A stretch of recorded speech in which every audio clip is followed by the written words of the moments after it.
Here we go. What's up, King and Queens? Ici Sam de Mike. On est de retour à un autre épisode de Why So Oblivious Podcast, le podcast où on promouvoit non seulement les entreprises black, mais également où on discute des enjeux sociaux. So why so oblivious when you can be smarter, right? First of all, j'aimerais donner un quick shout-out à Renzel Dashington et Didi the Destroyer qui étaient présents à l'épisode précédent que tu as manqué. Si tu as manqué ça, va regarder tout de suite. Woke Session, c'était fou, on a échangé différents sujets. By the way, je me suis fait diss dans tous les épisodes. C'est la première fois que je me fais diss comme ça.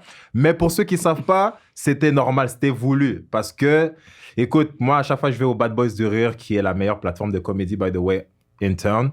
À chaque fois que je vais au Bad Boys, je les détruis. Fait que c'était vraiment voulu. Fait que si tu veux aller voir ça, comment ils ont hijack mon entrevue, c'est fou. Mais shout out à vous guys, on est ensemble. So today, on va discuter de différents enjeux qu'on a au sein de la communauté noire. OK, j'ai dans le fond un des membres des Black Intellectuals Movement. C'est un mouvement qu'on a parti il y a quelques temps et dont moi-même je fais partie également. Et aujourd'hui, on aura deux des membres du mouvement en question, donc Black Intellectuals. Et dans le fond, c'est ça, on va échanger différents sujets, dont justement l'impact des médias dans la communauté. Parce qu'on sait tous que les médias ont un gros impact négatif. Et on va justement décortiquer tout ça pour justement amener un éveil de conscience. So, sans plus tarder, mesdames et messieurs, ladies and gentlemen, j'ai avec moi Rudy, donc le maître du Congo. Comment tu vas, Rudy? Ça va super bien, Merci d'avoir ici sur le plateau. Toi, ça va? On est là, bro. On est en mode survie. C'est déjà comment le gars est en train de nous mettre dans les trucs, là. Mais t'inquiète pas, bientôt, là, ma théorie, c'est qu'il va déconfiner. Tu vois, il y a le repêchage de la NHL, là. C'est pour le Canadien, ça déconfine vite. True. Mais pour vrai, j'ai perdu espoir là, avec les Canadiens, mon gars. Là, c'est un autre sujet, ça. J'ai perdu espoir. On sait tous comment tout le monde est devenu fan du jour au lendemain. Moi, je vais pas mentir, j'étais devenu fan. Comme j'avais acheté mon chandail de Gallagher. Oui. Bon, maintenant, je dors avec. Là. On est allé voir ensemble les playoffs. Bro, j'aurais jamais cru que le Canadien allait aller en finale 27 ans après. Man. Ouais, ils nous ont donné du vendu du rêve, mais on garde espoir peut-être dans quelques années. Mais yo, t'as vu Super Bowl bientôt, hein? Ah oui? Comme le halftime show a l'air terrible. Je sais pas, je sais qui va performer. Yo, j'ai vu, il y avait Dr. Dre. Ben, tous les old school, là, comme les OGs, il y a Dr. Dre qui sera là, Eminem. Je pense Kendrick est là aussi, il va apparaître. Puis, tu sais, les Mary J. Blige. Puis, puis. C'est un line-up, là. Ouais, gros line-up déjà. Commercialement, ça va rapporter. Fait que je me dis, il y aura quand même d'autres artistes qui vont pop-up. Je sais pas, Jay-Z, je sais pas. Mais comme on m'a dit, c'était un mélange de comme old school. Puis, yo, ça va être fou, mon gars. Mais yo, comment tu vas à part ça, man? C'est quoi les news? Les news, we out here. Toujours actif avec RMG Service Conseil, ça change pas. Je vais quand même à l'école aussi de temps en temps. Et puis, on reste là. Le travail aussi, ça va pas changer, temps plein. We're trying to make a living. On essaie de bâtir l'empire petit à petit. Il faut, bro. Mais justement, explique, si tu peux, le concept de MJ Conseil. En fait, RMG Conseil, c'est quoi? C'est avec un associé à moi. Big shout-out à lui aussi, Nathan Polifort. Shout-out. On essaie d'offrir des services pour les entrepreneurs de notre communauté parce qu'on pense que c'est des connaissances qui sont peut-être par faute d'exemple, par faute de savoir. C'est des connaissances qui ne sont pas nécessairement présentes chez les jeunes entrepreneurs. Et puis, il y a énormément de jeunes personnes issues des différentes communautés noires qui ont des idées très intéressantes qu'elles aimeraient mettre en place. Donc, on offre des services en lancement et en développement d'entreprise, que ce soit peut-être le calcul de ton budget de démarrage ou mise en place d'un modèle d'affaires qui va être viable, donner des bases solides en gestion, en administration, et puis en analyse de ton business un peu, et puis on donne des conseils, même sur l'aspect logistique, marketing, gestion de relations publiques. Donc, c'est vraiment des services très complets et simplifiés pour monsieur, madame, tout le monde. Donc, n'hésitez pas à aller voir, peut-être jeter un petit coup d'œil sur les réseaux sociaux aussi. On a beaucoup de choses qui arrivent pour vous. Allez-y, bro. Mais ça fait combien de temps, justement, que tu as eu l'idée et tout de commencer ça? Le mois prochain, ça va faire 1 an, officiellement, qu'on est enregistré. Donc, moi, je te dirais, ça fait depuis assez longtemps. Depuis, je te dirais, à peu près l'âge de 16, 17, 18 ans, j'ai été impliqué déjà dans la communauté, que ce soit avec l'Organisation des professionnels congolais de Montréal ou même DESTA, Black Youth Network, où j'ai participé à porter ma pierre à l'édifice dans certains petits projets. Et puis, je voyais que l'entrepreneuriat, ça me passionnait. Et j'étais dans des organismes qui avaient un impact concret dans notre communauté. Donc, c'est comme ça que j'ai commencé à faire mes pas petit à petit. Et éventuellement, je me suis dit, tu sais quoi, j'ai commencé à partir mon propre projet. Mais yo, c'est fou que tu dis ça parce que tu as dit genre 16, 17 ans à peu près. Comme ça, habituellement, c'est pas un âge du tout où tu calcules des choses comme ça. Là, dans ta tête, t'es comme yo, je vais aller club et tout. Enfin, yo, c'est déjà là une mentalité qu'il faut avoir, man. So, yo, guys, vous avez entendu RMJ conseil, allez voir mon gars parce que yo, on est tous là, on a tous nos business dans la communauté. C'est important de promouvoir ça. Fait que yo, big step, puis je te souhaite beaucoup de succès. Mais tu sais déjà qu'on est ensemble anyway. On est ensemble, juste toujours. Mais yo, bro, je sais pas si t'es prêt. Moi, je suis prêt. Parce qu'on va décortiquer aujourd'hui, c'est chaud. Oh, yo, ce qu'on va aborder aujourd'hui. En tout cas, à la maison. C'est chaud. Soyez prêts. Yo, pour de vrai, j'ai tellement tourné en rond, j'ai dit, yo, je vais appeler l'épisode comment et tout. Je me suis pas cassé la tête. J'ai dit Black Agenda Part 3. Parce que, guys, by the way, Rudy était là, vous l'avez vu au premier épisode avec Hugens, qui malheureusement n'est pas avec nous aujourd'hui. Mais dans le fond, on a eu le premier Black Agenda Part 1, qui était donc le premier épisode du podcast d'ailleurs, où on a décortiqué des choses. On a eu du bon feedback, by the way, jusqu'aujourd'hui. Là. Part 1 a cartonné. Je regardais encore les commentaires aujourd'hui. Bro, les commentaires sont chauds. Les gars sont comme, les gens aimaient, les invités étaient vraiment intellectuels et tout. Puis ils échangeaient des bons sujets. So, guys, allez voir ça si vous n'avez pas vu ça. Le Black Agenda Part 2 qu'on a eu sur le IG Live justement du podcast. So, allez voir ça aussi. On a échangé des différents sujets. Donc là, aujourd'hui, là, non, man, c'est vraiment le top, le Avengers Endgame. Là. ça c'est comme, bro. Ça, c'est si le FBI voit ça, on est mort. Ça, c'est comme... ce qu'on va dire, là. Yo, ça, c'est tout le contraire. On va éveiller les consciences. Oh! On va éveiller des consciences. On va mettre le doigt là où ça fait mal. Bro, ça, c'est les bails que Malcolm X voulait qu'on fasse aujourd'hui. Fuck. Le by any means necessary que Malcolm disait, c'est ça. C'est ça la représentation de l'épisode d'aujourd'hui. So, moi, je voulais faire part de certaines choses. Comme tu le sais, si on check notre communauté, on vient de loin, right? Définitivement. On a toujours l'idée que comme les Noirs ont commencé avec l'esclavage, ce qui est faux, by the way, parce que l'esclavage a interrompu notre histoire. Ça, déjà, on est clair là-dessus. Puis, on a vu, dans le fond, au fil des années, comment on a souffert, certes, mais si tu checkes aujourd'hui, on peut dire, ouais, on a certaines opportunités aujourd'hui. Tu sais, on a des emplois, on a des Noirs, des familles noires qui ont des maisons, tu sais, qui sont des entrepreneurs, comme nous, on va dire. Puis, tu sais, on a accès à différentes choses que, par exemple, il y a 40 ans, 50 ans, on n'avait pas accès. So, oui, il y a eu un certain avancement malgré le struggle qui est là. Ça, on ne va pas dénier ça. So, si on regarde juste sur le point de vue que, comme aujourd'hui, on est plus avancé en quelque sorte. Que comme là, comme j'ai mentionné, tu sais, on a des emplois, tout ça. Si on y va là-dessus, est-ce que tu te dirais qu'il y a un black privilege? Est-ce que tu appellerais ça un black privilege? Puis je vais décortiquer après, mais je veux juste avoir ta partie là-dessus. Bon, pour répondre à ta question, moi, j'aurais dit que non. En toute honnêteté, bon, ça dépend quelle définition tu as du terme, mais j'ai un peu de misère avec ce terme-là, moi, black privilege. Je pense que privilege, c'est d'avoir quelque chose en plus qu'une autre personne n'a pas. Et c'est le strict minimum, on va dire. Tu vois, si peut-être il y a 60 ans, il fallait faire 2 fois ce que les autres font pour avoir la moitié du résultat, aujourd'hui, il faut peut-être juste faire 2 fois ce que les autres font pour avoir le même résultat. Donc, on est dans une meilleure place, mais on n'a pas encore atteint l'égalité ou les mêmes opportunités. Et puis, petite parenthèse, c'est pour ce genre de choses-là qu'il ne faut pas avoir peur de dire qu'il y a du racisme systémique. Il y en a, c'est pas moi qui dis, hein. Il y en a, man. So, yo, shout out à Gogo, hein. Écoute, mais c'est ça, parce que je te posais la question parce que effectivement, il n'y en a pas. Ça, je suis d'accord avec toi là-dessus. Parce que, je pense que tu connais le podcast qu'on parlait, dans le fond, leur podcast, c'est Fresh and Fit.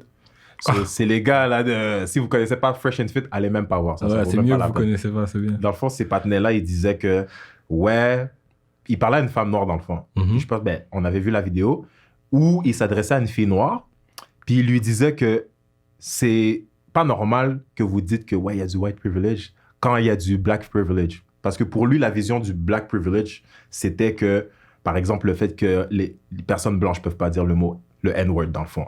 Fait que pour lui, parce qu'il y a eu cette restriction-là que les Blancs ont, pour lui, c'est une forme de privilege que nous, on a. Ce que je trouve vraiment inconcevable, on s'entend. Fait que black privilege, tu verras pas ça. C'est pas... Parce qu'on dirait les gens, ils confondent les choses. Définitivement. Moi, je pense que, surtout ce podcast-là, c'est du contenu vide. C'est du contenu vide de sens parce que OK, tu veux nommer ça un privilège, mais en quoi ça avance la personne? Mais exactement. En quoi ça t'avance, tu vois? Et puis même si le blanc pouvait utiliser ce mot-là, en quoi ça l'avance? En quoi ça le l'avance, bénéficie? Donc ça, je pense que c'est surtout le sujet d'aujourd'hui, les médias, il faut faire attention. C'est pas toute plateforme qui est une bonne plateforme à consommer, mais... on va voir. Parce que lui, vraiment, c'était basé sur, OK, parce qu'ils peuvent pas nous insulter, OK, privilege. Mais ça peut pas être basé sur les insultes, bro. C'est vraiment juste manque d'opportunités, manque de choses. Fait que bien que, ouais, on a des gars qui sont en tête d'entreprise. Mais t'avais vu la vidéo du partenaire, là? Qui dit, oh ouais, parce que vous avez pas de... Vous devez arrêter de crier au racisme et tout, partout, parce que moi, j'ai des chiffres d'affaires de presque de 1 million. By the way, je vais pas dire son nom. Mais ouais, moi, j'ai une compagnie, je fais des chiffres d'affaires proches de 6 chiffres. OK, je fais proche de 1 million par année. Fait que vous pouvez pas me dire qu'il y a du racisme. Comme, shut up, bro. C'est ta réalité. Ça, c'est ton expérience. Je sais pas de qui tu parles, mais il sonne... Non, parce que ça Joanie à la maison l'attend avec le craft dinner prêt. Fait qu'il veut la rendre heureuse. Bro, comme moi, c'est les gens comme ça. Comme. On avait justement mentionné ça au dernier podcast, mais je voulais ramener ça parce que, guys, il y en a plein que moi aussi je côtoie qui ont cette mentalité-là. Fait que, je sais pas, man. Pour toi, comment tu visualises le fait qu'il y a des gens qui, même chez nous, là, comme, qui nous ressemblent, mais qui ils fightent pas le même combat, ils sont pas dans le même agendage. Honnêtement, moi, j'ai toujours un peu de misère à cerner ces gens-là. C'est assez surprenant, mais je pense que c'est peut-être ils sont peut-être soit complexés ou peut-être qu'ils vivent dans un monde où ils essaient de se faire accepter. Mais ça dépend aussi toujours de ton identité. Comment tu te qualifies. Peut-être que ils veulent absolument appartenir à cette société par tous les moyens. Ils veulent être acceptés. Donc, ils essaient de se justifier, ils essaient de se convaincre qu'ils ont les mêmes chances, qu'ils sont dans la même égalité. Mais je pense qu'ils se mentent à eux-mêmes. Il faut accepter les faits. Là, si tu regardes la majoritairement, que ce soit la société, la manière dont elle est faite, en termes d'opportunités, on sait si c'est pas au même endroit que les autres. Au même endroit, bro, c'est fou. Puis, dans le fond, quand on regarde un peu, encore une fois, notre communauté, est-ce que tu penses qu'à un moment donné, on pourrait avoir une certaine indépendance, disons, financière? Si tu prends, par exemple, les Juifs, tu sais, les Chinois, tout ça, qui débarquent dans un pays, puis direct, là, ils ont des business en même pas, genre, 3-4 ans, genre. Est-ce que tu penses que nous, on pourrait arriver à un certain point où on est comme, justement, ces gens-là que... parce qu'il y avait une vidéo que j'ai vue où... c'était un groupe de Juifs, dans le fond, parce que c'était dans le temps du couvre-feu et tout ça. Puis là, la police était venue pour intercepter justement les gens, parce qu'ils avaient entendu des plaintes que, voilà, il y a plein de monde qui sont en train de fêter. Puis là, quand les policiers sont arrivés sur place, ils ont vu que, oh, OK, c'était un groupe de Juifs, il n'y a rien qui s'est passé, aucune restriction et tout. Puis là, il y avait un titre qui disait « Privilège juif ». Fait que là, j'étais comme, OK. Mais ça m'a fait calculer que comme, yo, parce qu'on s'entend, ces gens-là, ils sont quand même dans un certain niveau où untouchable. Fait que je me dis, est-ce que tu penserais que nous, on pourrait arriver à un certain point où on est là aussi? Parce qu'on s'entend, on est loin derrière. On est loin, là. Je pense que c'est possible, mais que ça dépend beaucoup de ce qu'on consomme. Ouais. Quand je dis consomme, je parle pas peut-être alimentairement, mais je parle de quoi on va nourrir notre esprit, de quoi on va... comment on va se positionner en tant que communauté. Puis c'est peut-être pour ça que moi, j'ai énormément de respect pour la communauté juive, parce qu'eux, ils ont su s'imposer ici. Et puis, autant économiquement que si tu parles d'éducation, ils se chargent eux-mêmes de l'éducation des membres de leur communauté. Ils ont compris, en fait, quelles étaient leurs priorités.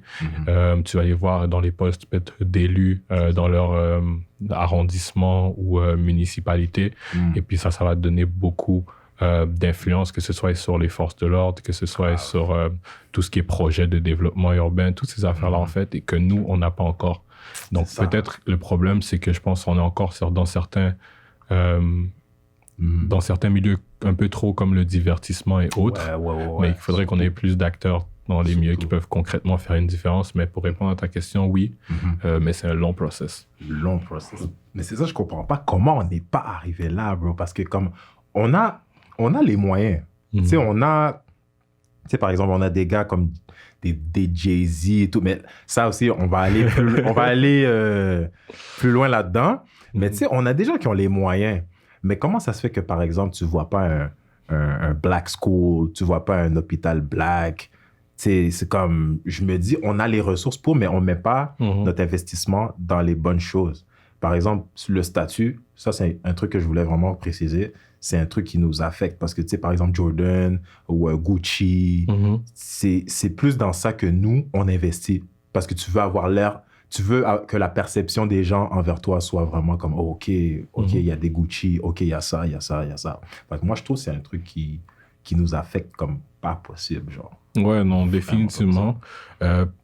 Moi, honnêtement, je me suis souvent posé la même question. Je comprenais pas pourquoi, quand on a parlé de la communauté juive tout à l'heure, moi, j'ai plusieurs amis, tu vois, arabes de différentes nationalités, mais qui, par exemple, quand on était jeunes, ils allaient à l'école le samedi, ils apprenaient sur leur culture, ils apprenaient sur leur langue. Je me suis toujours demandé pourquoi on n'a pas ça. Bon, c'est vrai que c'est pas vrai qu'on n'a pas ça. Tu vois, il y a des écoles de langue ici même, à Montréal, où tu peux apprendre le créole, où tu peux apprendre le swahili. Mais pourquoi c'est pas aussi connu dans notre communauté? Pourquoi les gens participent pas? C'est... Comme tu dis, moi, je te rejoins, on ne se concentre pas sur les bonnes choses là-dessus, mais je pense que définitivement, pour atteindre l'objectif dont tu parlais tout à l'heure, il faut passer par là. C'est fou, bro. Mais comment? Moi, c'est ça. Bro, moi, c'est ça, je comprends pas, man. Mais d'après moi, il y a un aspect dans tout ça, parce que tu vois, je pense que pour ouvrir une école, il y a certains accords peut-être qui doivent être pris avec la municipalité et on n'a pas cette influence-là. Je ne saurais pas peut-être te donner d'exemples concrets pour te dire peut-être dans tel ou tel arrondissement, il y a eu une tentative et c'est pas passé, ça n'a pas abouti. À cause de X raisons, ça je ne saurais pas te dire, mais d'après moi, ça doit probablement être... Il doit peut-être, en tout cas moi, si personne n'y a pensé, moi j'y pense fortement. Il faut, bro. Depuis, et puis peut-être, on ne sait jamais, dans quelques années, vous allez voir une école. Pas des Dr. Umar, on voit ici des vraies écoles. Allez donner. Moi je suis avec Dr. Umar pour de vrai. Il est fichu. Il a acheté la porte finalement. Bro, yo, guys, il reste juste la porte d'entrée. Après, on a fini les donations. On a fini, on est là. Mais yo, pour vrai, je sais pas, hein, parce que c'est vrai qu'il est fiché. Le partenaire, c'est comme... Il dit un bail, puis après, il termine avec « OK, cash up. » So, on n'a pas vraiment de preuves non plus. Mais, je sais pas, moi, j'ai vu un live il y a pas longtemps. Il était dans l'école. Puis comme il a montré, il a visualisé l'école. Puis apparemment, même, il y en a 2. OK. So, il était dans le gym aussi. Le gym est en train de se faire. Good for him. Si l'école s'est faite pour de vrai, good for him. Bro. Moi, je te dirais, parfois, je le trouve un peu ambigu comme leader. Ouais, true. Donc, Mais c'est ça, parce que justement, parlant de Dr. Umar, moi, il y a des choses que j'agree, mais moi, c'est plus le point de vue quand il parle de couple interracial, ça, je trouve qu'il va un peu loin, bro. Le fait que, parce que t'as une femme blanche, tu dois être renié, t'es un traître et tout. Moi, je suis en accord, mais en désaccord. D'accord, ok, pour commencer. Parce que je me dis, si on y va sur le point de vue, on va dire héritage. Disons que tu meurs, je me dis, OK, d'un côté, ton héritage en tant qu'homme noir va dans une culture qui a déjà tout. Fait que ça, je suis d'accord. Mais je me dis, à the end of the day, peu importe qui tu fréquentes dans n'importe quelle culture, moi, c'est juste du moment que ta conscience est avec nous, comme t'es prêt à te battre, puis, tu sais, of course, tu respectes ta femme, tu respectes sa culture et tout, mais du moment que t'es prêt à vraiment fight avec nous, puis tu connais ton agenda, tu es conscient de ta réalité, puis que ta femme aussi est consciente de ça, ou ton homme, peu importe. Il faut juste que ton partenaire soit conscient de qu'est-ce que tu es en train de te battre pour, genre. Fait que moi, c'est juste ça, en fait, que, tu sais, j'agree pas avec lui dans ce sens-là. Ouais, mais je vois tout à fait ce que tu dis, et puis je suis d'accord. Comme, je pense qu'il y a comme un spectrum, tu vois. Lui, il est peut-être un peu plus du côté drastique. Certains, peut-être comme nous, qui vont être un peu plus modérés. J'avais vu également un autre live de lui où il expliquait un peu peut-être le fond de sa pensée.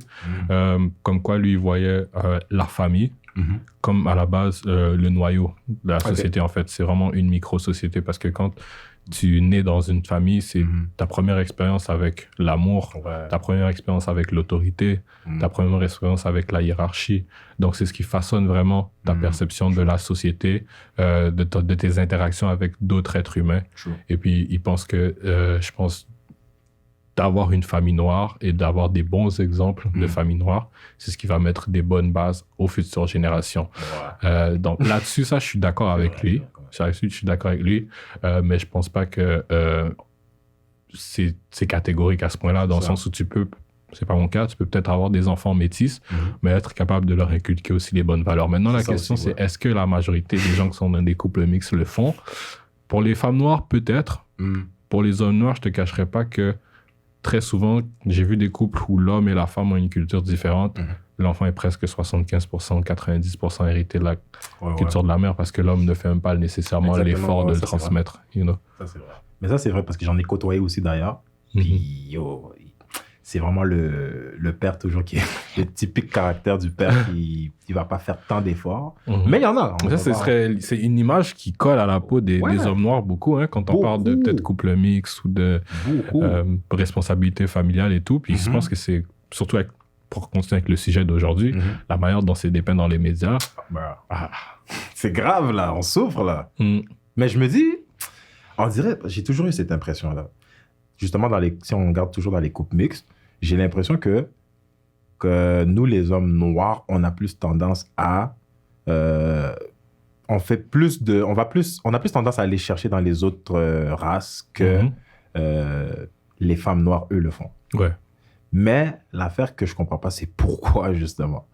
Puis là, après, quand je rencontre des femmes noires, moi, en tout cas, la majorité des femmes noires que j'ai rencontrées puis qui étaient dans des couples mixtes, c'est toujours le même truc. C'est quoi leur discours? Je généralise pas, mais c'est toujours un truc de « Oh, il me traitait pas bien. Oh, ouais, comme il me reniait. » Des fois, c'est des trucs de... Je veux pas dire le mot, mais c'est domestic violence. Ou sinon, c'est des trucs... c'est vraiment des trucs négatifs, dans le fond.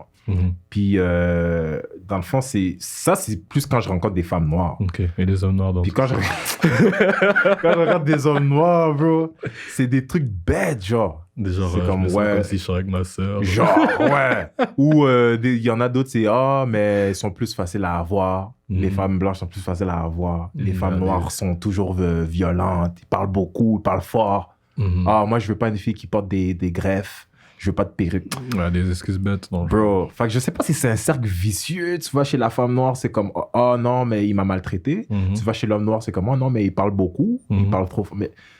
Fait que là, on va aller plus tard dans ça parce que les médias font une grosse partie de justement l'impact que ça a. Mais moi, je me dis seulement que comme tu as dit, les hommes noirs, on est très, très, très mal. Non, définitivement. Mais je pense aussi que comme on est conditionné, on est peut-être... tu sais que j'aime pas ce terme-là, la race, si tu veux. Mais la race qui s'aime le moins, tu vois. Peut-être on a le moins de self-love dans le sens où on va toujours chercher de la validation à l'extérieur. Je dis toujours là, quand je dis on, je parle des cas ou des personnes dont on est présentement en train de parler, ceux qui vont peut-être chercher qui vont se mettre en couple avec quelqu'un d'une autre origine, mais pas pour les bonnes raisons, pour le type de raisons qu'on a énumérées. Je pense que c'est des personnes qui sont très complexées, sans peut-être le savoir, qui manquent d'amour propre et qui vont juste peut-être se valider ou ils veulent se faire paraître en fait mieux, ils veulent se sentir mieux en étant acceptés ailleurs. Tu vois. C'est ça. Mais il y a un truc, je sais pas si ça existe ça, Black Twitter, je sais pas. J'ai entendu. Ouais. Ça existe for real. Ouais. C'est lit, non? Yo, parce que moi je voyais des trucs comme ça, je croyais que c'était Photoshop, je croyais que c'était ces affaires-là. Puis je voyais plein d'affaires de gars noirs justement. Ça dépend. Est-ce que tu vois comme Black Twitter, il y a un terme qui est utilisé sur Twitter quand ils disent Black Twitter, c'est basically, on va dire, si tu follow presque juste des gens de la communauté noire, de couleur noire, ton feed va être très différent sur Twitter de ce que tu vas, si tu follow un peu gauche-droite partout. Tu as souvent certains sujets propres à ta communauté revenir plus, des interactions. Il y a certains memes qui sont emblématiques de Black Twitter. Donc, il y a ça. Ça, c'est Black Twitter quand tu parles de l'autre facette de Twitter. Je sais pas si toi, tu parlais peut-être d'une version Black Made de Twitter ou tu parlais vraiment de Black Twitter. On va dire Black Made, Ah, ça, c'est sûr qu'il y en a. Mais je pense que j'ai vu une application qui s'appelle Our Black Truth. Mais je suis jamais allé voir en toute honnêteté. Peut-être c'est un problème, j'aurais peut-être dû. Mais à ce qui paraît, c'est un média social créé par des Noirs. Push par des Noirs et puis pour changer un peu le narrative que tu vois partout dans les médias. Wow, ok, fait que c'est for real. Ouais. Mais on dirait que même quand on crée des plateformes comme ça finit jamais par marcher. Non, ça bloque pas. Ça bloque pas. On dirait on supporte pas nous-mêmes. On va chercher genre les plateformes. Oh, ça c'est un autre gros problème. On va chercher, on continue à utiliser des plateformes qui ne nous valorisent pas. Mais ensuite on se plaint de pas être représenté comme on le désire. Mais c'est ça le problème, bro. T'as tout dit. On va faire les things, mais c'est comme si c'est plus facile d'être woke, mais c'est plus dur de faire le work, actually, pour contribuer à la... Et tu vois, c'est ça le problème, parce que si, par exemple, des médias qui ne te porteraient pas de la manière dont tu voudrais être perçu, mais tu les consommes tout de même, le message que tu passes, c'est que tu es d'accord avec l'image qu'ils projettent de toi. Et donc, c'est comme si you settle for less. C'est une défaite immense en soi. Et puis, je donne un exemple. Chaque fois qu'il y a un content creator de notre communauté qui commence à faire parler de lui ou à faire du beau travail, ça va souvent voir dans les comments sur Instagram ou dans les statuts sur Twitter, ils vont commencer à mentionner soit des chaînes de production ou des maisons de production, ici peut-être québécoises. Je ne vais pas citer de nom, mais tu sais très bien de qui je parle. C'est très bien de qui je parle. Il y a un jeune homme ici de la communauté là, qui faisait ses lives, il faisait ses trucs, puis ça taguait certaines productions. Mais tu vois, ça fait aucun sens. C'est pas cohérent. C'est pas cohérent parce que vous êtes constamment là en train de faire des statuts pour leur dire à quel point ces gens-là vous représentent mal ou pas du tout. Mais dès qu'un d'entre nous commence à percer, vous voulez les tags. Est-ce que tu penses vraiment que c'est dans l'intérêt de ta communauté s'ils décident de prendre le gars sous bras et commencer à le promouvoir? Ça ne sera pas le cas. Et puis ça, je pense que la communauté noire, pas à Montréal, mais au Canada en général, on tire beaucoup de l'arrière là-dessus. Parce que quand je regarde, moi, je consomme énormément de black media, de black content, que ce soit plus souvent des États-Unis, de UK, de France un peu aussi. Mais je pense que États-Unis et UK, ils sont dans un autre monde dans ce game-là. Parce que de nos jours, avec des plateformes comme YouTube, ou les plateformes de vidéos sur demande, Netflix, tout, t'as même plus besoin des grosses maisons de production. Tu vois, tu peux blow up son. Il y a littéralement des chaînes YouTube. Le gars, il sait qu'il y a différentes séries. Chaque lundi, c'est un épisode de tel concept. C'est peut-être un show qui va sortir. Après ça, chaque mercredi, c'est un podcast. Et c'est littéralement une chaîne de télé, mais sur YouTube. Les gars aux States font ça. Les gars au UK font ça. Les gars en France font ça. Regarde le gars, comment il s'appelle là, Willem. Celui qui fait les vidéos en France, là, qui a blow up. Il passait pas sur France 2 ou il passait pas sur TV5. Non, il a fait sur sa propre plateforme. Donc nous, au lieu de continuer à entertain nos créateurs sur leur plateforme et essayer de les aider à build de quoi, on est là en train d'essayer de demander à ceux qui n'ont pas notre intérêt à cœur de venir s'impliquer. Et c'est ridicule. Moi, je trouve que c'est contre-productif, en fait. Mais c'est ça, et c'est exactement ce que tu as dit. Ça nous garde justement dans... On est comme en stand-by. Exact. On n'avancera jamais. C'est pour ça, comme il y a des gens qui me disent « Ouais, mais Sam, tu penses qu'un jour, on va pouvoir être indépendant? » Puis pour vrai, ça, c'est une question, je pense qu'on ne peut pas répondre. Ça, c'est vraiment une question... Tu sais, c'est pas pour être pessimiste, mais c'est une question que vraiment, tu dois répondre quand... Il faut le voir pour le croire. Vraiment, les Blacks, je pense qu'on est la seule communauté que, comme, faut que tu le vois pour le croire. Définitivement. On est du genre à... Quelqu'un va essayer de réaliser, tu n'y crois pas trop, tu doutes, tu sais que c'est une bonne chose, mais tu doutes, tu n'as pas envie de te mouiller, tu vas attendre de voir que son projet fonctionne pour te joindre, pour commencer à supporter. Ça, c'est un gros problème dans notre communauté. Ça, c'est un autre problème. Notre propre problème, c'est nous-mêmes. Définitivement. C'est nous-mêmes. Avant de commencer à pointer du doigt toutes les sources externes, il faut qu'on se regarde dans le miroir, Facts, mon gars. Mais ça, c'est un problème. Ça, c'est un truc que je pense qu'on n'a pas encore maîtrisé. L'humilité de juste te regarder, puis... Je sais pas, on a trop d'ego. Et aussi, tu sais ce que je pense qu'on devrait faire? Moi, je suis de cette école qui pense que t'as pas besoin nécessairement de tout le monde pour avancer. Tu vois, dans le sens où c'est comme la meilleure exemple, quand on organise des fêtes, tu vois, tu dis la fête commence à telle heure. Ça, c'est un truc. Si t'attends vraiment que tout le monde commence, tout le monde arrive avant de commencer la fête, tu vas jamais commencer. C'est la même chose. On a un objectif, certains d'entre nous ont une vision, certains d'entre nous ont compris la situation dans laquelle on se trouve. Au lieu de perdre notre temps à toujours vouloir tirer les autres, commencer à avancer. Ceux qui auront l'intelligence de voir le potentiel que ça a vont suivre. C'est pas tout le monde qui doit être un leader, tu vois. Mais commencer à déjà faire avancer la machine, ça va faire comme ça, effet engrenage. Ouais. Mais t'as tout dit, bro, parce qu'on peut pas mettre tout le monde, man. On peut pas mettre tout le monde, ça c'est déjà clair. Parce que même back then, esclavage, plantation, il y avait toujours un cool là, qui était là dans la maison. Oh ouais, lui, il fait pas son travail. Il y en a toujours un, Il y en a toujours un, puis je sais pas, j'ai envie d'exposer des gens, man. J'ai envie d'exposer des gens. Le YSO Oblivious Podcast, on va éventuellement, je t'ai dit, ça va bump, man. On va exposer des gens. Parce qu'on sait tous qu'est-ce qui s'est passé récemment avec la CAQ. On sait tous qu'est-ce qui s'est passé. Moi, je sais pas si c'est l'ère des Queens. Non, en mais plus, Black History Month. Vraiment pas faire son move. Black History Month en plus. Black History Month. Il y a même Month. peut-être 2-3 mois, tu te disais haut et fort, tu disais les termes. Tu comprends? Maintenant, tu te demandes de répéter les termes. Judas, là, il va regarder ça. Lui-même, il va faire comme moi, je peux pas faire des choses comme ça. Alors, bro. Même Judas a l'air de rien à côté de ça. Même Pierre a pas nié comme ça. Parce que j'ai vu la vidéo, bro, je te jure, j'avais envie de frapper le go.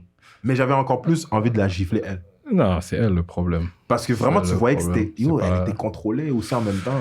Je sais pas. Tu penses que c'est quoi? Peut-être il y a de la pression sur elle, il y a certains trucs qu'elle pouvait pas se permettre de dire. Elle a parlé, elle a foiré déjà, elle arrivait même pas à répondre à la question. Simple.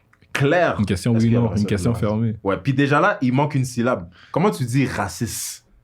L'autre syllabe, elle est où? Moi, je sais pas. Moi, je connais le racisme, mais je connais pas le racisme.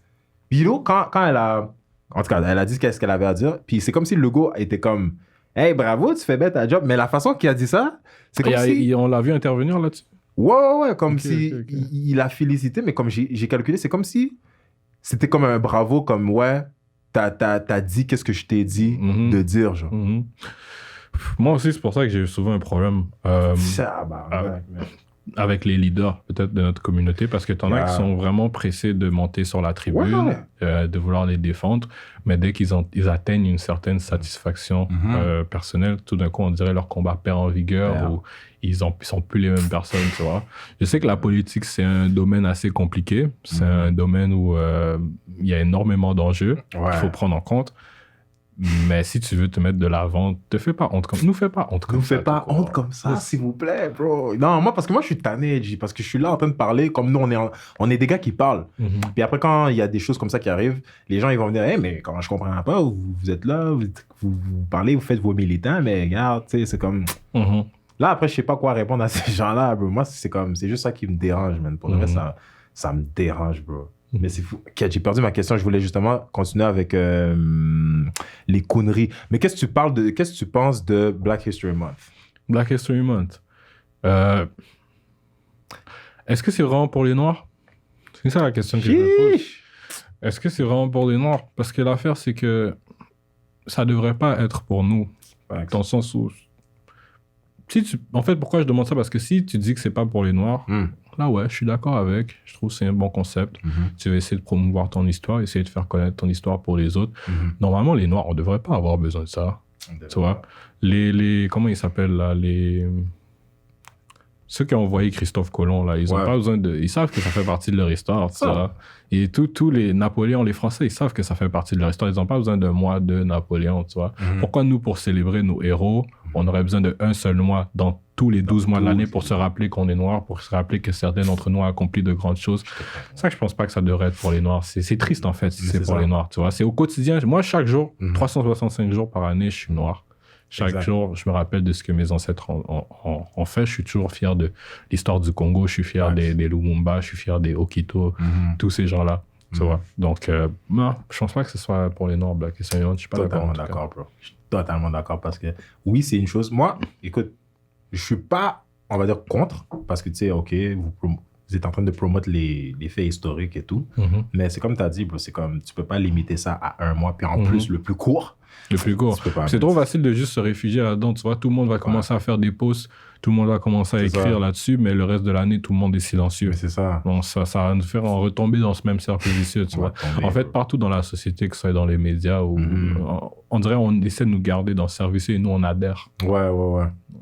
Pour moi, c'est comme une illusion, genre. C'est comme si, OK, on vous donne un mois, fêtez, célébrez, puis comme venez pas nous dire qu'il y a du racisme. Parce que concrètement, ça change rien. Parce que oui, vous avez donné le Black History Month, mais est-ce que quand tu parles d'essayer d'avoir un appartement, tu as les mêmes chances qu'un autre? Est-ce que quand tu parles de tu te retrouves dans une entrevue, pièce contre pièce, presque à pied égal avec quelqu'un peut-être qui est blanc ou quoi que ce soit, est-ce que tu as les mêmes chances? Est-ce que tu as les mêmes chances, exactement. Donc, c'est ça qui... Donnez-nous ça avant de nous donner Black History Month. Ouais. Puis encore, moi, je me dis, Black History Month, ils disent pas les vrais shit, là. Parce que moi, Black History Month, moi, j'ai envie de voir tout ce que... Tu sais, les Malcolm, moi, j'ai envie de voir toutes les choses concrètes qui ont été faites pour avancer. Mais comme, écoute, c'est pas un truc que tu peux faire over a month. Définitivement. C'est un truc que, il y a trop de content. Trop de content. Puis même là, jusqu'aujourd'hui, moi, j'ai des gens là, je veux pas dire qui, mais comme j'ai des noms noirs qui viennent me voir des fois, c'est comme, hey, tu sais, ils font genre comme s'ils sont avec toi. Puis comme, eux-mêmes, ils comprennent pas. Eux, dans leur tête, c'est vraiment que comme, nous, c'est l'esclavage qui a commencé tout. Ah, ça, c'est un gros problème. Là. Mais tu vois, ça...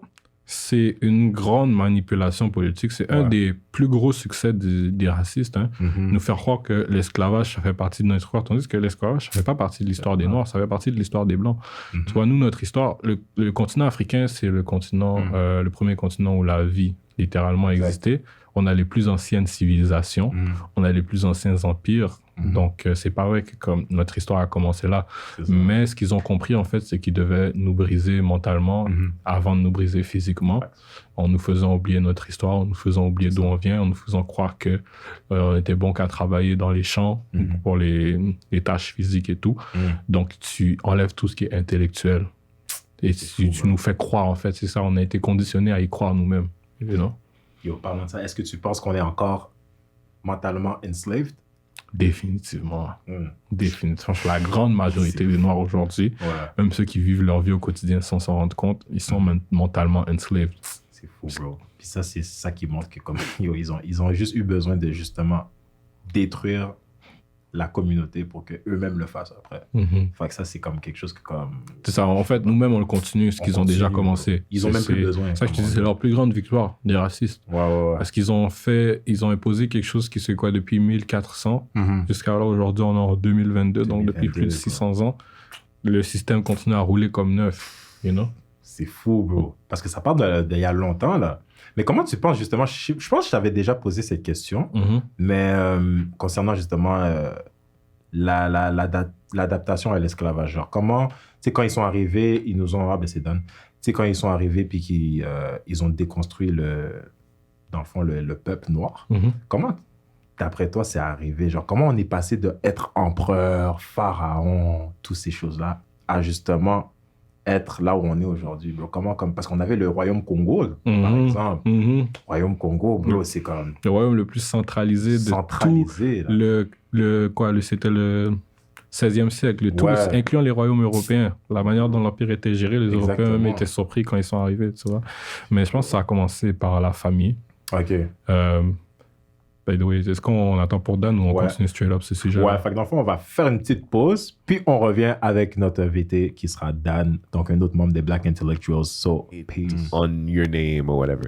J'ai dit, it's not that there's more hate, it's just that le bassin est plus grand, donc the haters are also bigger. C'est proportionnel. So, at this point, moi, pendant la pandémie, j'étais, tu sais, mettons mon compte Instagram, ça c'est juste un compte, right? Fait que j'ai Facebook, j'ai aussi TikTok, right?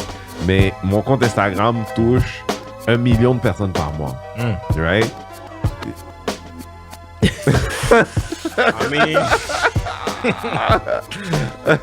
c'est normal que le hateism soit plus large. Like. Alright guys, on est back, ici Sam the Mike, on est à la deuxième, on est à l'Intract, on est au 4e quart, là c'est comme yo, 1998, les Bulls contre Utah, ok? Là, comme je vous ai dit, guys, on a la chance d'avoir Rudy. Et maintenant, on a notre frère Dan qui nous a rejoint. Donc, guys, Black Intellectuals. Si t'as manqué le premier épisode, Black Agenda, partie 1, va voir ça, man. C'était chaud. On a fait Black Agenda, partie 2, comme j'ai mentionné, sur le IG Live. So, allez voir ça également. Là, on est à la partie 3. So, on va décortiquer un peu plus sur les enjeux qui touchent la communauté noire. So, là, si on reprend un peu où est-ce qu'on était, tu sais, justement, on parlait de comment... le peuple blanc nous a comme si décentralisé avec le royaume Congo et tout. Puis là, j'étais justement en train de poser à Rudy comment pour lui c'est arrivé justement. Fait c'est pour ça que moi, ça rentre pas dans ma tête. Comment on était rendu à cette étape-là. On était des rois, des reines et tout. On était un royaume vraiment là. Puis qu'ils ils sont arrivés quand même à comme nous rabaisser. Puis si tu prends même en Afrique du Sud, là, les trucs de Shaka Zulu et tout, c'était la même chose. Là, c'était un gros empire. Des gros empires. Gros empire. Ils sont même arrivés à un point où les Britanniques avaient peur, là, carrément. Comme. Puis, ils se prosternaient devant Shaka Zulu. Grave. Fait que, quand tu checkes des choses comme ça c'est des trucs que tu vois jamais dans les livres. Jamais. Jamais. Mais est-ce que vous pensez que comme un jour, on pourrait arriver à ça qui nous promote? Mais c'est nous-mêmes. On doit écrire nos livres. On doit écrire cette histoire parce que, tu sais, pour répondre à ta question, c'est de cette manière-là qu'ils y sont réellement arrivés. Oui, peut-être pour gagner en Afrique, parce que ça a pris du temps avant que les colons puissent commencer à réellement avoir des victoires. C'est pas vrai que ces empires-là se sont fait battre. Il y en a certains, ça a pris même 200 ans avant qu'ils tombent, tu vois.